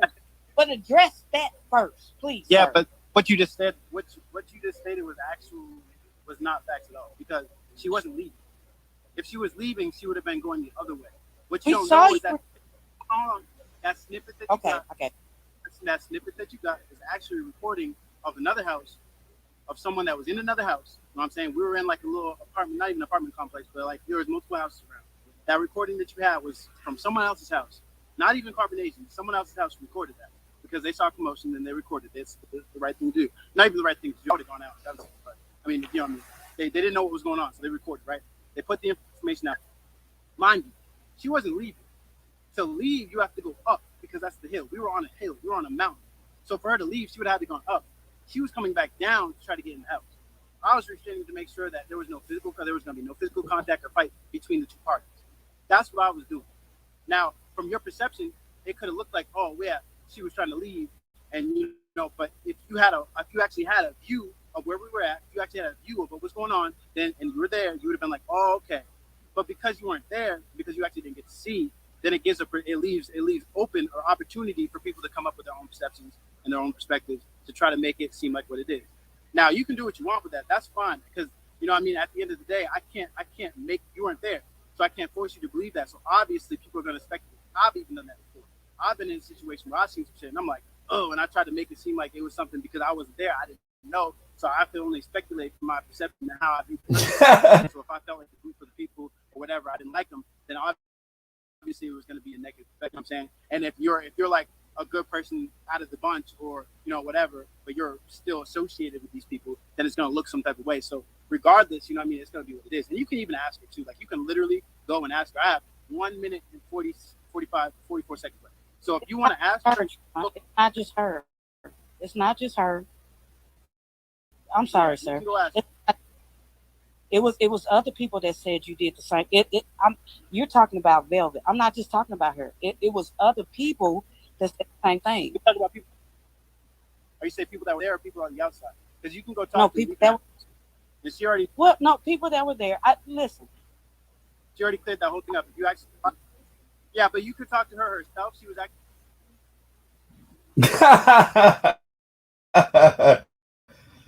Try. That's good. Look. Troy got Miss Meat the hell up off that motherfucker. That wasn't the end of the damn line right there, man. He got Miss Meat up off that JJ. Tron, hey, Tron, you dipped and dive, boy. You dripped and dive, boy. He sit up in there, smiled and everything. You see what Meat actually, when Meat say, yeah, because you trying to get back in carbonation type. I didn't see that Kool-Aid smile. Yeah, man, we got the receipts right there from Miss Meat. She went over there and got them jumps. She went over there and got that. Yeah. Man, I'm proud to be a Beam team member, man. Just to know somebody can come over there and get that work like that. That's what I'm talking about, y'all. See, that's how you're supposed to do. You're supposed to go over there and trip them up. You know what I'm saying? Get the truth up out of them and stuff like that or whatever. Yeah, so we can be able to have a legitimate report. Hi, Tom. Say, Tron gonna let you go back. Oh, man. But you know what, though? On some G shit, what I noticed that you didn't even notice, don't miss me. Tron listen to you like you a mother figure, low key though. Yeah. Somebody else would have been on there talking that kind of shit, talking about some damn he put his hands on some women and stuff like that or whatever. They ass would have been gone. I'm telling you what's good now. I'm telling you what's good, man. Tron see you in a whole different light. He see you in a different light, boy. You might be able to bring him up out of that thing, man, because he stayed on there with you. You feel me? If it wouldn't have been for the live stream to the Jim Jank, he wouldn't have felt the need to try to, rush off and stuff like that or whatever. Yeah, and as always, that's excellent work right there, y'all. Y'all got to take some notes on that one right there. Yeah, boy, she crossed the shit up. Hey, boy, she crossed his ass up like Allen I. You hear me? You remember when Allen I had the red toes on the Reebok Jim Janks? That's how Miss Meat crossed his motherfucking ass up. And see, I be making an attempt to encourage y'all to cross their ass up like that. You know what I'm saying?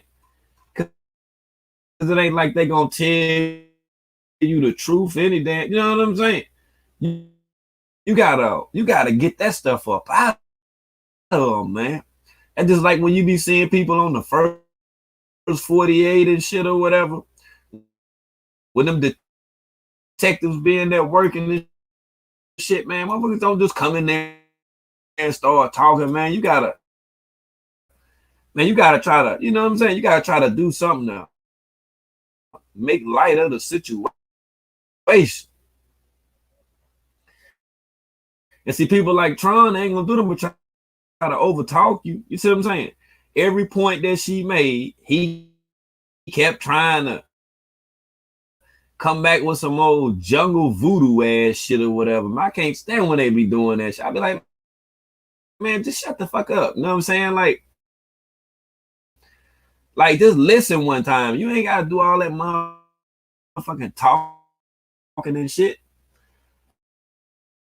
That's why if you rewind back in these live streams, you will see when people come up here to my panel, I don't even be up here talking. I want to let them talk. I want to hear what the hell they got to say. It ain't no other damn channel that's gonna let you talk and people get to hear what the hell you got to say. So hell, I gotta take advantage of that. Nah, I I got get to say, worse. well, yeah, man, come up here. The second time, Come up here and when he run let that me, shit. it Yeah, we got want to worse. hear all of that shit.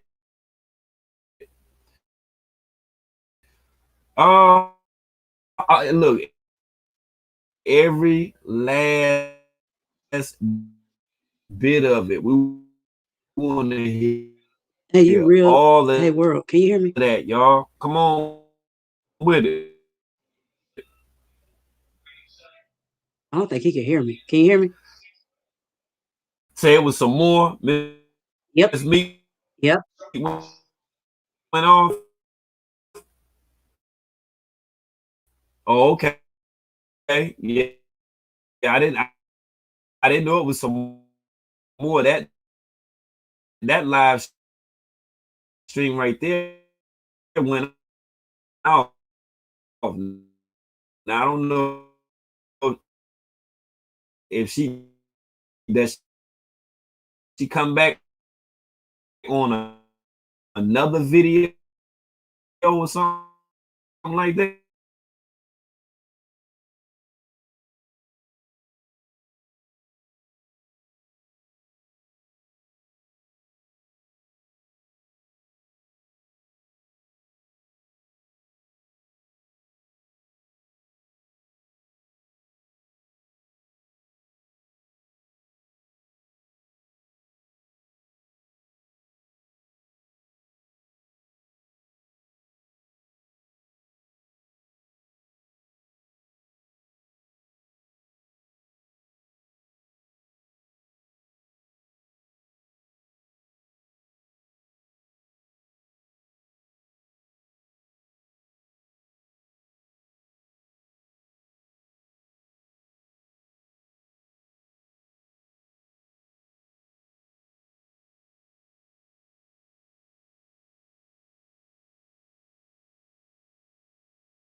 Let me see what's to the good now.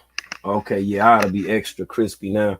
Yeah, but when y'all keep putting choppy and shit like that in the chat, like if one person say it, and when you hear that I'm choppy, I'm gonna fix it. It just take a minute to be able to do that. You know what I'm saying? But I be seeing it. I be knowing what's going on. I got it. Yeah, I appreciate the hell out of y'all, man. You know what I'm saying? If I ain't had y'all, I wouldn't know what the hell to do, man. Yeah, and then some of y'all, like Messy Corner, y'all don't be refreshing y'all live, man. Like y'all be behind and stuff. Like you got to catch up, Messy Corner. Yeah, we passed that point. Yeah, hit the X and then go back to the video and click on it again. Yeah, click on it again. Yeah, you got to catch up with us right now. You might be a few minutes behind or whatever. Yeah, but it's all good. I ain't tripping on it. Like I said, I got 9 minutes on this one. That'll be a whole 3 hours, and I'll come back and then fuck with y'all later on tonight. I'm gonna keep writing. I'm gonna keep getting this material together. And like I say, above anything, man, we're gonna keep on, you know what I'm saying, matching the gas on them or keeping our foot on their neck or however, whatever expression that you want to use. We definitely gonna be in the building for it. And I see on whether or not if I can snatch me up a couple people or whatever that want to come through and build or whatnot, and we'll go from there. Yeah, man. Yeah, hey, we'll go from there. It's nothing. I didn't even intend to actually be on this damn long right here. I don't think I was coming in here for that book, and then I was gonna get back to grinding. That's what's up, Sir Dree. You say I got you through that work day. That's what's up. Hey, you ought to be one of them people that don't mind coming through and donating to the Livest Network. That's what's up, though. This is what we do over here. And then, like I say, a little later on, man, I'll be in here with that mix, so it's all good.